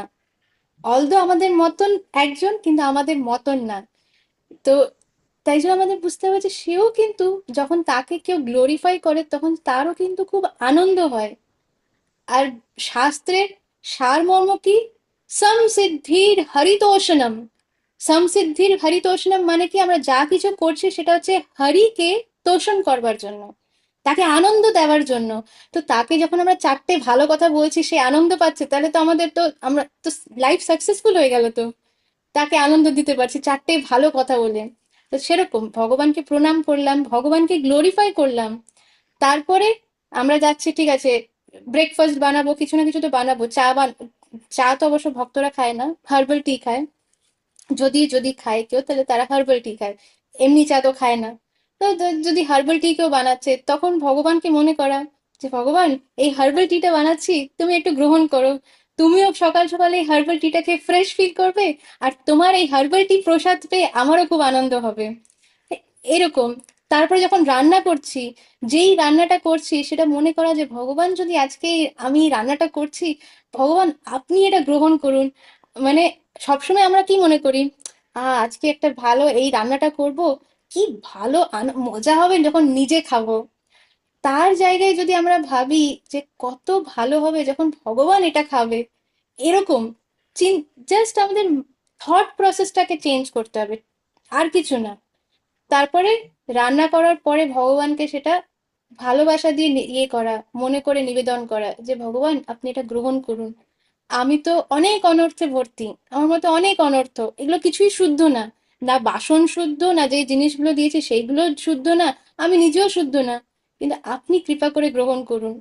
তখন কি হচ্ছে, সেই রান্নাটাও হয়ে যাচ্ছে, সেই ভোগ হয়ে যাচ্ছে প্রসাদ, যখন ভগবান গ্রহণ করছে।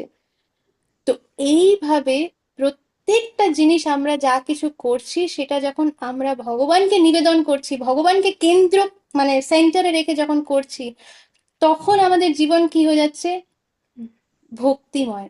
এইটা কি বলা হচ্ছে ভক্তি। ভক্তি মানে হচ্ছে ভগবানের সেবা। ভগবানকে মনে করে যখন আমরা কোনো কাজ করছি সেটা ভগবানের সেবা হয়ে যাচ্ছে।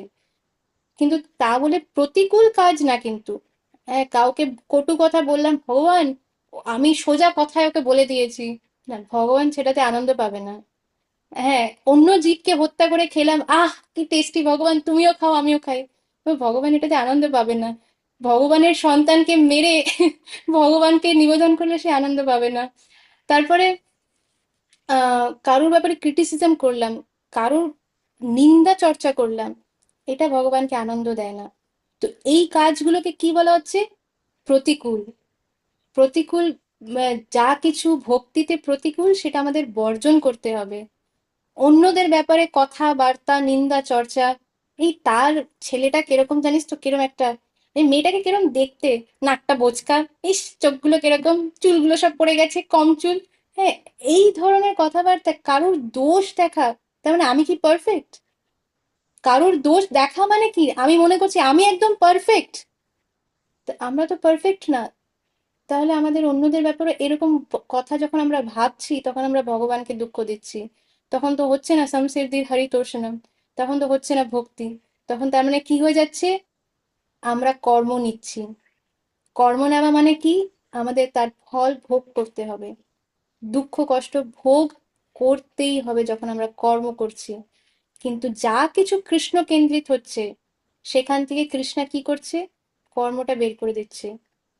ভগবানের সেবা করার জন্য, যদি নিজেকে সুস্থ রাখার জন্য আমি দেখছি একটা মশা আমার আশেপাশে ঘুরছে, কামড়াতে পারে, তাকে আমি যখন মারছি, মশা মারা উচিত না। মশা মারলে পরেও কিন্তু একটা স্পেশাল নরক আছে, যেখানে গিয়ে আমাদেরকে আহ ওখানে ওই নরকের মধ্যে একটা পুকুর আছে, আর সেই পুকুরের মধ্যে বমি, পটি, তারপরে হিসু, হ্যাঁ, তারপরে রক্ত, পুজ, এইগুলোর মধ্যে থাকে। আর ওই পুকুরটার ভেতরে অনেক পোকামাকড় থাকে। আর সেই পুকুরের মধ্যে আমাদেরকে ডুবিয়ে দেওয়া হয় যারা মশা মারে, শুধু একটা মশা মারার জন্য। এবার ভেবে দেখুন, শুধু মশা মারার জন্য এরকম ভয়ঙ্কর যদি নরক থাকে, তাহলে অন্য জিনিসগুলোকে মারার জন্য কিরকম নরক থাকবে। আর অন্য কাউকে দুঃখ কষ্ট দেওয়ার জন্য কিরকম নরক থাকবে। অনেকজন হয় যারা চিটিং করে, কারোর থেকে বেশি টাকা নিয়ে নিল, চিটিং করছে, তাদের জন্য স্পেশাল নরক আছে। অনেক আম, তো যাই হোক, নরকের ডিসকাশন করে এখন ভয় পাওয়ার দরকার নেই। আমাদের ভগবানের কথা ভেবে আমরা ইয়ে করি। কিন্তু কেন আমি এই প্রশ্ন এই এই পয়েন্টে কেন এলাম, আম, কিসের জন্য আমি এই পয়েন্টটা বললাম, কি আমাকে একটুখানি মনে করিয়ে দিতে পারবে যে আমি লাস্ট কথাটা কি বলছিলাম? হ্যাঁ, মাতাজি কর্মের যে ফল সেগুলো অর্জুনকে সমসিদ্ধি হরিতোষম, তারপর কর্মে কাউকে হ্যাঁ, ক্রিটিসিজম হ্যাঁ, হ্যাঁ, করেছে কর্মের কারেক্ট কারেক্ট। ফলটা। তো আমরা যদি কাউকে মানে ক্রিটিসাইজ করি, বা যদি কারোর নিন্দা চর্চা করছি, বা যেটা ভগবানের নির্দেশের বাইরে বর্জন করা যেটা বলছে কিন্তু তাও করছি, তো সেইগুলোতে ভগবান যখন গ্রহণ করবেন না, তখন কিন্তু আমরা ওই কর্মফল মানে আমাদের নিতে হবে। তাই জন্য প্রত্যেকটা জিনিস যা কিছু ভগবান চাইছে, আহ যা কিছু অনুকূল, ভক্তি অনুকূল মাত্র কার্যের শিকার, এইটা আমাদের ফোকাস থাকতে হবে। আমাদের এইটা আস্তে আস্তে মানে স্টেপ, ছোট ছোট পা বাড়িয়ে আমাদের এই দিকে এগোতে হবে, চেষ্টা করতে হবে। Thank you Emon, thank you. আচ্ছা, আহ কে রিড করছিল, বা নেক্সট কে রিড করবে সেটা? আর কারা কারা হ্যান্ড রেজ করেছিলাম তো ভুলে গেছি। আচ্ছা, রিনা মাতাজি।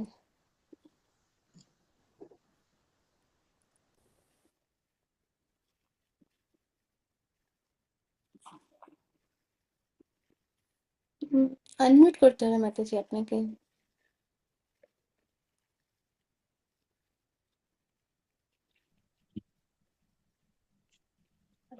ধন্যবাদ, প্রণাম মাতাজি। এই যে এখান থেকেই করুন, তিনি অর্জুনকে তার ওই যেখান থেকে করুন। অর্জুনকে তার কর্তব্য কর্ম থেকে বিরত হয়ে তার ধ্যান করতে আদেশ দেননি। ভগবান কোনো অবাস্তব পরামর্শ দেন না। পক্ষান্তরে তিনি বলেছেন, আমাকে স্মরণ করে তুমি তোমার কর্তব্য কর্ম করে যাও। এই জড়জগতে দেহ ধারণ করতে হলে কাজ করতেই হবে। কর্ম অনুসারে মানব সমাজকে ব্রাহ্মণ, ক্ষত্রিয়, বৈশ্য ও শূদ্র এই চারটি ভাগে ভাগ করা হয়েছে। এতে ব্রাহ্মণেরা বা সমাজের বুদ্ধিমান লোকেরা এক ধরনের কাজ করছে, ক্ষত্রিয়েরা বা পরিচালক সম্প্রদায় অন্য ধরনের কাজ করছে, এবং ব্যবসায়ী ও শ্রমিক সম্প্রদায় তাদের বিশেষ ধরনের কাজ করছে। মানব সমাজে প্রত্যেকেই, সে শ্রমিকই হোক, ব্যবসায়ী হোক, যোদ্ধা হোক, চাষি হোক, অথবা এমনকি সমাজের সর্বোচ্চ স্তরে বুদ্ধিজীবী সম্প্রদায়, বৈজ্ঞানিক কিংবা রাজনীতি হোক না মাতাজি কেন। খুব ডিস্টারবেন্স হচ্ছে। আপনার কথাটা শোনা যাচ্ছে না।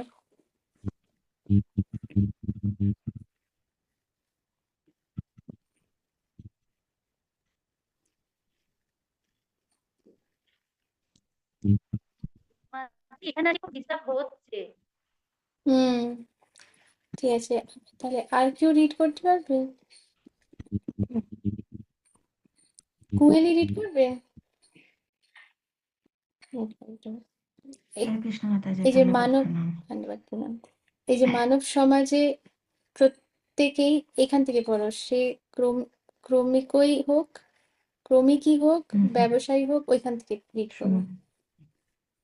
মানব সমাজে প্রত্যেকেই, সে শ্রমিক হোক, ব্যবসায়ী হোক, যোদ্ধা হোক, চাষি হোক, অথবা এমনকি সমাজের সর্বোচ্চ স্তরের বুদ্ধিজীবী সম্প্রদায়, বৈজ্ঞানিক কিংবা ধর্মতত্ত্ববিদ হন না কেন, এদের সকলকেই জীবন ধারণ করার জন্য তাদের নির্ধারিত কর্ম করতেই হয়। তাই ভগবান অর্জুনকে তার কর্তব্য কর্ম থেকে বিরত থাকতে নিষেধ করেছেন। পক্ষান্তরে তিনি বলেছেন যে সবসময় সকল কর্মের মাঝে তাকে স্মরণ করে তার পাদপদ্মে মন ও বুদ্ধি অর্পণ করে কর্তব্য কর্ম করে যেতে। দৈনন্দিন জীবনে জীবন সংগ্রামের সময় যদি শ্রীকৃষ্ণকে স্মরণ না করা যায়, তবে মৃত্যুর মুহূর্তে তাকে স্মরণ করা সম্ভব নয়। শ্রী চৈতন্য মহাপ্রভু এই উপদেশ দিয়ে গেছেন। শ্রী চৈতন্য মহাপ্রভুও এই উপদেশ দিয়ে গেছেন। তিনি বলে গেছেন যে কীর্তনীয় সদা হরি, সর্বক্ষণ ভগবানের পবিত্র নাম কীর্তনের অভ্যাস করা উচিত। ভগবানের নাম তার রূপের থেকে ভিন্ন নয়, তাই যখন আমরা তার নাম কীর্তন করি তখন আমরা তার পবিত্র সান্নিধ্য লাভ করে থাকি। তাই অর্জুনের প্রতি ভগবান শ্রীকৃষ্ণের উপদেশ, সব সময় আমাকে স্মরণ করো, এবং শ্রী চৈতন্য মহাপ্রভুর নির্দেশ, সর্বদাই ভগবান শ্রীকৃষ্ণের নাম কীর্তন করো, এই দুটি একই উপদেশ। ভগবানের দিব্য রূপকে স্মরণ করা এবং তার দিব্য নামের কীর্তন করার মধ্যে কোনো পার্থক্য নেই। অপ্রাকৃত স্তরে নাম ও রূপ অভিন্ন, তাই আমাদের সর্বক্ষণ 24 ঘন্টাই ভগবানকে স্মরণ করার অভ্যেস করতে হবে। তার পবিত্র নাম কীর্তন করে আমাদের জীবনের কার্যকলাপ এমনভাবে চালিত করতে হবে যাতে আমরা সর্বদাই তাকে স্মরণ করতে পারি। আচ্ছা, এটা কি আমরা সম্ভব? আমরা আজকে এখানেই পজ করব। এখানে অনেকগুলো ইম্পর্টেন্ট পয়েন্ট আছে। আম, শ্রী চৈতন্য মহাপ্রভু উনি একই উপদেশ দিয়েছেন, কীর্তনীয় সদাহরি। এটা হচ্ছে মহাপ্রভু যে শিক্ষাষ্টকম, মহাপ্রভু 8টা ওয়ার্ডস লিখেছেন প্রার্থনা। উনি ছিলেন পণ্ডিত, নিমাই পণ্ডিত, কিন্তু যখন উনি আহ শ্রী শ্রী শ্রীপাদ ঈশ্বরপুরী পাদ, ওনার গুরুদেবের কাছে যখন উনি আহ দীক্ষা নেন, ওনার গুরুদেব ওনাকে আদেশ করেন যে তুমি নাম সংকীর্তন করো, নাম করো ভগবানের। তখন থেকে কিন্তু মহাপ্রভু এই বেদ বেদান্ত এইসব নিয়ে আলোচনা পাণ্ডিত্য বা ডিবেট এইগুলোর মধ্যে উনি যেতেন না। উনি কিন্তু তারপর থেকে সব সময় হরিনাম করতেন। মহাপ্রভু কে? মহাপ্রভু কিন্তু স্বয়ং ভগবান। উনি এসেছেন আচার্য রূপে, মানে একজন টিচারের মতন আমাদের শেখানোর জন্য। তো কি শেখাচ্ছেন?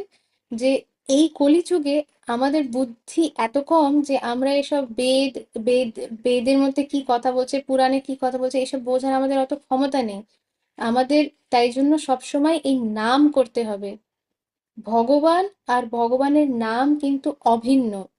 কেউ যদি বসে বসে মানে জোরে জোরে বলে, আহ ভাবছি কিসের এক্সাম্পলটা দিই। আম, কেউ যদি এখানে, আমরা যদি বসে ভাবি যে রাজভোগ রাজভোগ রাজভোগ রাজভোগ, রাজভোগ কি এসে হাতের মধ্যে চলে আসবে? রাজভোগ তো আসবে না। কিন্তু যখন আমরা বলি হরে কৃষ্ণা কৃষ্ণা কৃষ্ণা হরে হরে হরে রাম রাম রাম হরে হরে, ভগবান এখানে প্রেজেন্ট, ভগবান আমার জিহ্বায় প্রেজেন্ট। তাই জন্য বলা হচ্ছে যে সর্বক্ষণ কীর্তনীয় সদা হরি। আহ তৃণাদপি সুনিচেন তরোরপি সহিষ্ণুনা অমানেন মানদেন কীর্তনীয় সদা হরি। কীর্তনীয় সদা হরি মানে সারাক্ষণ ভগবানের নাম নাও। তো আমরা যখন যাই করছি কেন, মানে যেটা ইচ্ছে করছি, যা কিছুই করি না কেন, যদি ভগবানের নাম মুখে থাকে, ভগবান নিজে আমাদেরকে রক্ষা করে আমাদেরকে ভুল কাজের থেকে বাঁচিয়ে নেবে, কোনো ভুল দিকে যাওয়ার থেকে বাঁচিয়ে নেবে। ভগবান নিজে রক্ষা করবেন, কারণ নামই ভগবান, স্বয়ং ভগবান। আমাদের দুর্ভাগ্য, কারণ আমরা যেহেতু এই জড় জগতের মধ্যে, মানে আমাদের এত দোষ অনর্থে ভর্তি, তাই আমরা আমাদের এই চর্মচক্ষু দিয়ে ভগবানকে দেখতে পারছি না। কিন্তু তার মানে এই না যে ভগবান প্রেজেন্ট না। এবার কেউ যদি বোকার মতন বলে যে তাহলে তো সেটা রাজভোগের জন্য বলা যায়, যে রাজভোগ আমরা চোখে দেখতে পারছি না। তো এটা হচ্ছে বোকামি, কারণ রাজভোগ আর ভগবান এক না। যেই তো সেই ভগবান, তাই সে যা কিছু করতে পারে, তার জন্য কোনো কিছু ইম্পসিবল না। কিন্তু জড় জগতের যা কিছু, সেগুলো সব সীমিত। তার জড় জগতের কোনো জিনিসের মধ্যে কোনো পাওয়ার নেই, নিজস্ব কোনো পাওয়ার নেই। সেই পাওয়ারটা আসছে কিন্তু ভগবানের থেকে। তো এটা এটা হচ্ছে একটাই পয়েন্ট এখানে। আর আরেকটা ইম্পর্টেন্ট যেন কি, তখন আমরা তার পবিত্র সান্নিধ্য লাভ করতে থাকি। তাই অর্জুনের প্রতি ভগবান শ্রীকৃষ্ণের উপদেশ যে সবসময় আমাকে স্মরণ করো, এটা অর্জুনকে দিচ্ছে, মানে এটা অর্জুনের মাধ্যমে আমাদের দিচ্ছেন ভগবান। অর্জুন তো ভগবানের নিত্য পার্ষদ, শুদ্ধ ভক্ত, কিন্তু অর্জুনকে মাধ্যম বানিয়েছে আমাদেরকে এই উপদেশ দেওয়ার জন্য যে সবসময় আমাকে স্মরণ করো। তো আমরা যা কিছু করছি সবসময় স্মরণ করা ভগবানকে। এবং শ্রী চৈতন্য মহাপ্রভুরও নির্দেশ যে সর্বদাই ভগবান শ্রীকৃষ্ণের নাম কীর্তন করো, যে সংকীর্তন যেটা করি, এই যে কীর্তন করে করে। তো আপনারা যে যেখানে আছে, যদি সম্ভব হয়, তো আশেপাশের কিছু জনকে ডেকে কিছুক্ষণ, 15 মিনিট হলে, 10 মিনিট হলে, 5 মিনিট হলে, কিছুক্ষণ করতাল থাকলে করতাল বাজিয়ে, নালে হাত করো তালি দিয়ে, করো তাল না থাকলে করো তালি দিয়ে আমরা সংকীর্তন করতে পারি। কারণ এই সংকীর্তন করলে পরে যা কিছু অমঙ্গল অশুভ যা কিছু আমাদের জীবনে মানে ঘটতে চলেছে বা ঘটার কোনো মানে ব্যাপার আছে, সেগুলো সব ক্লিয়ার হয়ে যায় শুধুমাত্র সংকীর্তন করাতে। মানে যখন আমরা হাতে তালি দিচ্ছি, তখন আমাদের হাতের রেখা পাল্টে যাচ্ছে। তো যা কিছু অশুভ যা কিছু আছে সেগুলো সব পাল্টে যাচ্ছে। একজন আহ এটা রিয়েল একটা ঘটনা, আবার একজন খুব চেনা, আম, ওনার আহ, মানে ওনার প্রায় মানে মৃত্যুর শেষ দিক এরকম, মানে মৃত্যু এসে গেছে শেষ সময় একদম। তো ওনাকে একজন এটাই বলেছিল যে আপনি হাতে তালি দিয়ে হরি হরি হরি, মানে ওনার এমন অবস্থা ছিল যে কথাই বলতে পারছে না, কীর্তন করারও অবস্থা নেই, শুধু হাতে তালি দিয়ে বলছে হরি হরি হরি, হাতে তালি দেবেন আর হরি হরি হরি বলবেন, হরি হরি হরি এটা বলবেন। তো এইটা করাতে যেটা হয় যে তার হাতের রেখা পাল্টে সে আরো কিছু দিন তার আয়ু বেড়ে যায়। এটা একদম রিয়েল ঘটনা। তো এটা হচ্ছে এই হরি নামের মানে এইটার কারণে কিন্তু আমরা করি না, মানে আমরা কিন্তু এই ভৌতিক জগতে আমাদের আয়ু লম্বা হোক সেটার জন্য আমরা এসব করি না। কারণ ভৌতিক জগৎটা হচ্ছে একটা সাফারিং এর জায়গা, কিন্তু এইটা হচ্ছে শুধু একটা বাই প্রোডাক্ট। মানে এইটাও পাওয়া যায়, মানে হাতে তালি দিয়ে সংকীর্তন করলে আমরা এইটাও লাভ করি, কিন্তু সংকীর্তন করলে পরে যেটা মানে সব থেকে হাইয়েস্ট যেই জিনিসটা সেটা আমরা লাভ করি আসলে কৃষ্ণ প্রেম। আর ওটার জন্যই আমাদের করা উচিত। তার সাথে এই টুকটাক হেনা তেনা এইসব কিছু, এগুলো সব অটোমেটিক্যালি চলে আসে, কোনো বড় ব্যাপার না। তো এই দুটি একই উপদেশ, ভগবানের দিব্য রূপকে স্মরণ করা এবং তার দিব্য নামের কীর্তন করার মধ্যে কোনো পার্থক্য নেই। অপ্রাকৃত স্তরে নাম ও রূপ অভিন্ন। তাই আমাদের সর্বক্ষণ 24 ঘন্টাই ভগবানকে স্মরণ করার অভ্যাস করতে হবে। কেন শিল প্রভুপাদ এই কথা বলছেন? যখন আমরা 24 ঘন্টা ভগবানের নাম যখন নেব, তখনই কিন্তু মৃত্যুর সময় আমরা ভগবানের নাম নিতে পারবো বা তাকে স্মরণ করতে পারবো। না হলে কিন্তু এটা সম্ভব না। আমি একটা ঘটনা বলেছিলাম না, ওই যে একজন বাঙালি মাতাজি, বাঙালি মহিলা, তাকে কত করে বলা হলো যে মাতাজি একবার কৃষ্ণ বলুন, পারবো না, আমার দ্বারা হবে না, মাতাজি একটু চেষ্টা করুন, হরে কৃষ্ণা। ওরে বাবা রে, আমার হবে না, আমার হবে না, আমার ছেলেটা কখন আসবে? আচ্ছা মাতাজি, আমি আমার পেছন পেছন বলুন, হরে কৃষ্ণা হরে কৃষ্ণা। আহ, ওরে বাবা রে, এত বড় নাম আমি বলতে পারবো না। হয়ে গেল, শেষ, পৌঁছে গেছে সে কোথায় যে ভগবান জানে, কারণ ছেলের কথা ভাবছে। কোনো পোকা মাকড় হয়তো ছেলে, ছেলে আসছে যে ছেলের ব্যাগের মধ্যে, ব্যাগের পাশে কোনো পোকা মাকড় হয়ে জন্মগ্রহণ করবে হয়তো, ছেলের প্রতি এত যখন আসক্তি, কিছু করার নেই, দুর্ভাগ্য। তাই জন্য ভগবানের নাম, আসল এক্সাম কিন্তু মৃত্যু, আর সেটার প্রিপারেশন হচ্ছে এই পুরো জীবনটা। আমাদের অ্যাকচুয়াল এক্সাম হচ্ছে মৃত্যুটা, মৃত্যুর সময় ভগবানকে স্মরণ করতে হবে, তার জন্য পুরো জীবনটা। কিন্তু যারা ভগবানকে স্মরণ করে বা যারা ভক্তিপথ অনুশীলন করছে, এখানেই আমাদের মধ্যে তো কতজনই আছে, তারা নিজেরাই বলবে যে তাদের জীবন কিন্তু এমনিতেই মনে হয় যেন স্পিরিচুয়াল ওয়ার্ল্ডের মধ্যে তারা আছে। মানে তাদের কোনো জিনিসই কোনো দুঃখ কষ্ট মনে হয় না, কারণ যারাই ভক্তিপথ অনুশীলন করছে তাদের সাথে সর্বক্ষণ ভগবান আছে। তো যাদের সাথে ভগবান আছে তাদের লাইফে চ্যালেঞ্জ আসলে পরেও তাদের মনে হয় যে এই কি মজা আসছে। মানে এরকম হয়ে যায় তখন যে যে কারোর নাম নি না, কিন্তু অনেকজনই মেসেজ করে যে মাতাজি কি আনন্দ পাচ্ছি, মানে এই যে এটা হচ্ছে আমি তো বুঝতে পারছি যে কিভাবে ভগবান রক্ষা করছে, আমার যে কি আনন্দ হচ্ছে। তখন এইটা শুনলে, এই সেম সিচুয়েশন যদি কোনো এমন একজন যে ভক্তিপথ অনুশীলন করছে না, ভগবানের এই যে ভগবত গীতার জ্ঞান তারা পাচ্ছে না, এমন জনের যদি লাইফে আসে, তাহলে পরে নির্ঘাত তারা পুরো পাগল হয়ে যাবে, মানে তাদেরকে মেন্টাল হসপিটালে রাখতে হবে, এছাড়া কোনো উপায় হবে না, মানে তারা পাগল হয়ে একেবারে শেষ হয়ে যাবে। কোনো সিচুয়েশন আমি শেয়ার করছি না, কিন্তু এইখানে এখন এই সময় আপনাদের মধ্যে প্রেজেন্ট একজন না, একাধিক ভক্তের কথা আমি বলছি, একটা পার্সনের কথা বলছি না, কিন্তু 2-3 জন ডিভোটিস আছে যারা এমন চ্যালেঞ্জিং সিচুয়েশন দিয়ে যাচ্ছে যে যদি কোনো, যারা ভক্তিপথে নেই, সে যদি ওই সিচুয়েশনে থাকতো তাহলে তারা নয় সুইসাইড করে মরতো, বা তারা পাগল হয়ে যেত, কিছু একটা এরকম অবস্থা হয়ে যেত।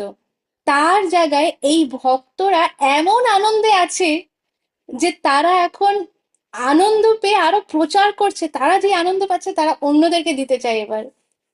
এইটা হচ্ছে পাওয়ার অফ এই হরিনাম সংকীর্তন, এটা হচ্ছে পাওয়ার অফ ভক্ত সঙ্গ।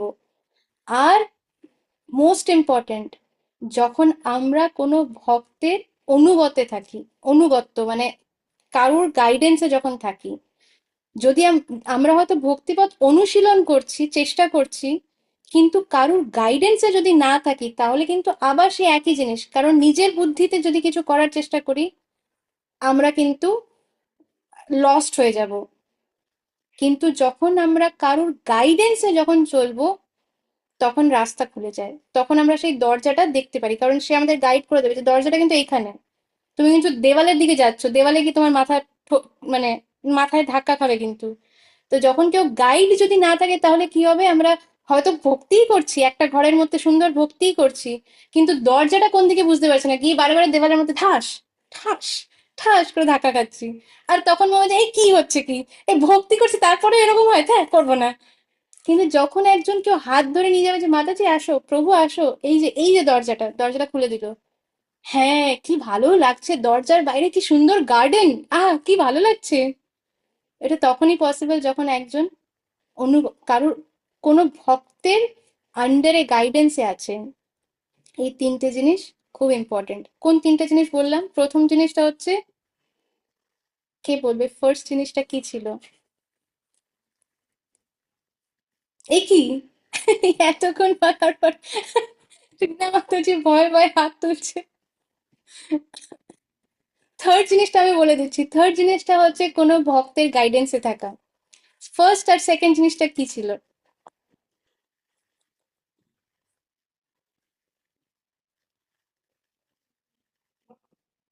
আচ্ছা, আর তো কেউ হাত তুলছে না, সবাই ভাবছে চোখ চোখ সিলিং এর দিকে, একমাত্র রিনা মাতাজির হাত দেখা যাচ্ছে তাই।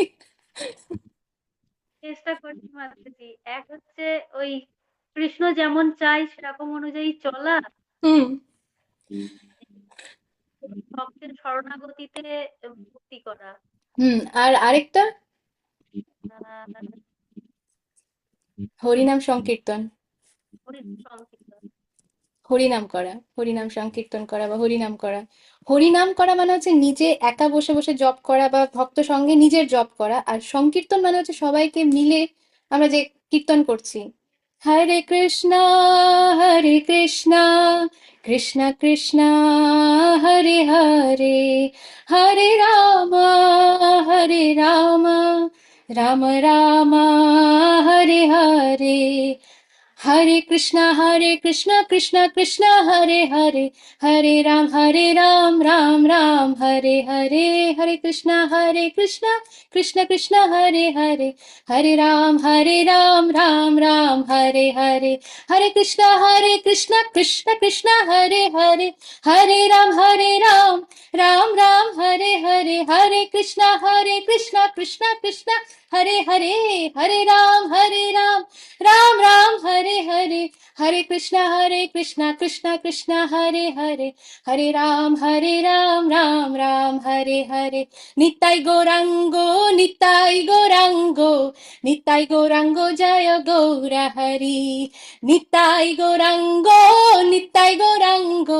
निताई गौरांगो जय गौर हरि। এইটুক কীর্তন করাতে, আচ্ছা কারা কারা এখানে যারা একদম আনন্দ পায়নি, বোরিং, একদম ভালো লাগেনি, তারা হ্যান্ড রেজ করবেন। একদম বোরিং লেগেছে, কি কি বোকা বোকা জিনিস হচ্ছে, এরম যদি কেউ থাকে তাহলে হ্যান্ড রেজ করবেন।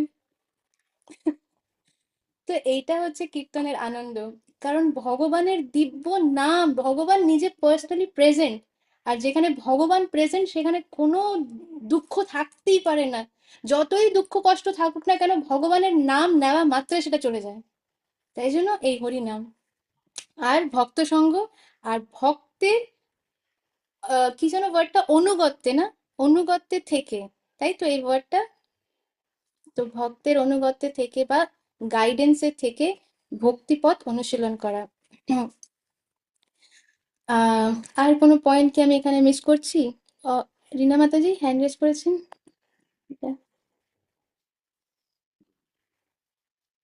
মাতাজি ওই ভক্তের যে টেম্প রাখার ভিডিওটা মনে করতে বলেছিলেন। হ্যাঁ হ্যাঁ হ্যাঁ, থ্যাংক ইউ মাতাজি। হ্যাঁ হ্যাঁ কুহেলি। হরে কৃষ্ণ মাতাজি, ধন্যবাদ, প্রণাম।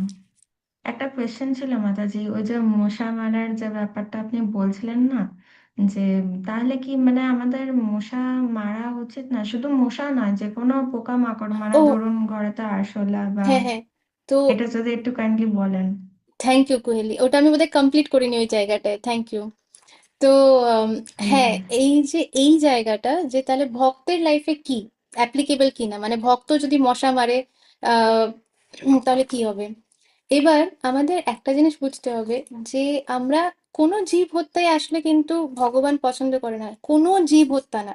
কারণ আসলে সেটা কিন্তু একটা আত্মা, আমরাও আত্মা, ওরাও আত্মা, শুধু আমাদের দেহটা আলাদা আলাদা। আমরা মনুষ্য দেহেতে আছি, ওরা হয়তো আহ ওই তেলাপোকা, আরশোলা বা মশা এইসব যোনিতে আছে। তাহলে আমাদের কি করা উচিত? প্রথম হচ্ছে আমাদের চেষ্টা করা উচিত যে বাড়িটা এমন করেই পরিষ্কার রাখা উচিত যাতে এই পোকামাকড়গুলো না হয়। কিন্তু তাও যদি, কারণ ইংলিশে একটা কথা আছে, ক্লেনলিনেস ইজ গডলিনেস। মানে যার চিত্ত যত যেরকম পরিষ্কার হবে, মানে আমার যদি ভেতরটা নোংরা থাকে তাহলে আমার আশেপাশে নোংরা দেখে অতটা খারাপ লাগবে না, কারণ ভেতরটা তো অনেক নোংরা, তাই জন্য আমার আশেপাশে যে নোংরা আছে সেটা অতটা আমার চোখে পড়বে না। কিন্তু যখন আস্তে আস্তে আমাদের চিত্ত পরিষ্কার হবে, তখন আমরা নোংরা সহ্য করতে পারবো না, যে এমা এটা কেন নোংরা, ওইটা নোংরা, পরিষ্কার করে দিই। তো তাই জন্য পরিষ্কার থাকাটা খুব দরকারি, ভেতর থেকে আবার বাহ্যিক দিক থেকে, দুই দিক থেকে আমাদের পরিষ্কার থাকা উচিত। ভেতর থেকে ইন্টারনালি পরিষ্কার কিভাবে থাকবো? নাম জপ করে নিজের হৃদয়কে পরিষ্কার রাখা, তারপর ভগবানের কথা শ্রবণ করে নিজেকে, নিজের চিত্ত পরিষ্কার করা, বা ভগবানের কথা বলে নিজেকে পরিষ্কার রাখা। এটা হচ্ছে ভেতর থেকে আমরা কিভাবে পরিষ্কার থাকতে পারি। বাহ্যিক দিক থেকে কিভাবে পরিষ্কার থাকবো? আমাদের আশেপাশে সব পরিষ্কার রাখা, নিজে ভালো করে যাতে আমরা স্নান, সুন্দর পরিষ্কারভাবে স্নান করি। আহ ইভেন কি যখন আমরা বাথরুমেও যাচ্ছি, তখনও উচিত আমাদের কিন্তু, মানে যদি আমরা বড় বাথরুমে যাচ্ছি তাহলে আমাদের উচিত কিন্তু স্নান করা, কারণ এইটাও কিন্তু একটা পরিষ্কারের একটা ইয়ে। তো এটা হচ্ছে যে কিভাবে পরিষ্কার রাখবো। কিন্তু হয়তো পরিষ্কার করার পরও দেখছে যে না, পোকামাকড় হচ্ছে, তখন হ্যাঁ, ভগবানের যারা ভক্তি করছে, তো তার তার ঘরটাকে তো নোংরা রাখা যায় না। তো আমরা যেটা করতে পারি যে ঠিক আছে, সেই পোকাটাকে নিয়ে আমরা বাইরে ফেলে দিতে পারলে বেস্ট। সেটা যদি সম্ভব না হয়, মশা যেরকম, তখন আমরা নিজেদেরকে প্রোটেক্ট করবার জন্য, যাতে আমরাই যদি, মানে আমাদের যদি শরীর খারাপ হয়ে গেল তাহলে আর কি ভক্তি করতে পারবো, কি সেবা করতে পারবো? আর সেই মশা যদি আমাদের অ্যাটাক করছে, বারে বারে কামড়ানোর চেষ্টা করছে, তখন সেটা মারা যায়, কারণ সে আমাদের অ্যাটাক করছে। এটা কিন্তু ভগবদ গীতাতেও আছে, যে 5 ধরনের লোক, আততায়ী বলা হয়, যে একজনকে পয়জন দিচ্ছে, যে একজনের ওয়াইফকে কি বলে কিডন্যাপ করছে, বা যে অ্যাটাক করার, আমাকে মারার চেষ্টা করছে, এরকম ধরনের 5টা ইয়ে আছে। এরকম যদি কেউ হয় তাহলে পরে তাকে মারা যায়। এটা ভাগবত গীতাতে কৃষ্ণ এই আদেশ দিয়ে, এরকম দিয়েছেন যে এটা অ্যালাউড, কারণ তারা আমাদের অ্যাটাক করছে। সেরকমই কোনো পোকা মাকড় যে যারা আমাদের অ্যাটাক করছে, আর আমরা তাকে এরকম ধরে বাইরে ফেলতে পারবো না, পসিবল না, তখন তাদেরকে আমরা মারতে পারি নিজেদের প্রোটেকশনের জন্য। তা বলে আমরা কারি কারি পোকা মাকড় সবকিছু মারবো আর তারপর বলবো যে না, এটা তো আমি নিজের প্রোটেকশনের, মানে পোকা হয়তো কিছুই করছে না, তাকে একটু ঝাঁটা দিয়ে বের করে দিলেই হয়ে যেত, তার জায়গায় তাকে মারছি, সেটা ঠিক না। ঠিক আছে? তো আহ তো আমাদের কনসেপ্টটা বুঝতে হবে যে যতটা আহ বলে না হিংসা, অহিংসা আর হিংসা, যে আহ বাংলা ওয়ার্ডটা এটাই, তাই না? হিংস হিংসা আর অহিংসা। তো যতটা চেষ্টা করা যায়, মানে কাউকে না মারা, কিন্তু যেখানে একদমই কোনো পসিবিলিটি নেই সেখানে ইটস ওকে। কারণ যারা কৃষ্ণর নাম নিচ্ছে, নাম নেওয়া মাত্রই তার কোনো পাপ কিছু লাগে না, সেই পাপ মানে ক্ষয় হয়ে যায়। কিন্তু এমন যদি কারোর মতি থাকে যে আমি কৃষ্ণ নাম করব আর আমি নিজের মতন চলবো, তার মানে পাপ করব কৃষ্ণ নামের ইয়েতে, এইটা হচ্ছে আহ, নামের একটা অপরাধ, এটাকে বলা হয় নাম অপরাধ। তাই জন্য ওইটা কিন্তু না করো, ওইটা ডেঞ্জারাস, যে আমি নাম করছি যাতে আমার কোনো পাপ না ভোগ করতে হয়, এটা হচ্ছে নাম অপরাধ। তো এই জিনিসটা যদি কেউ করে সেটা ডেঞ্জারাস। কিন্তু কিন্তু যারা নাম করছে শ্রদ্ধা দিয়ে, ইয়ে দিয়ে, আর দরকারের সময় মশা মারা ইয়ে অ্যালাউড, ওকে, নো প্রবলেম। ঠিক আছে? আচ্ছা, তাহলে আমরা ওই এখানে স্টপ করি, আর তাহলে আমরা ওই ভিডিওটাতে যাই, যেটা এই রীনা মাতাজি রিমাইন্ডার দিলেন।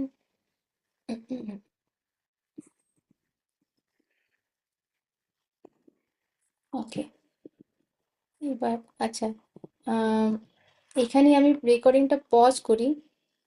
নমঃ। अनंत कोटि वैष्णव वृंद की जय। श्रील जय पताका स्वामी गुरु महाराज की जय। जय जगत गुरु श्रीला प्रभुपाद की जय। जय निताई गौर गौर प्रेमानंदे हरि हरि हरि बोल हरि श्यामा बोल। कांतामाई माता दी हरे की हरे जय। जय। गौरांग कोटि भक्त वृंद की जय। श्रील जय बता स्वामी गुरु महाराज की जय जय। श्रील प्रभुपाद की जय। हरि हरि जय। बोल।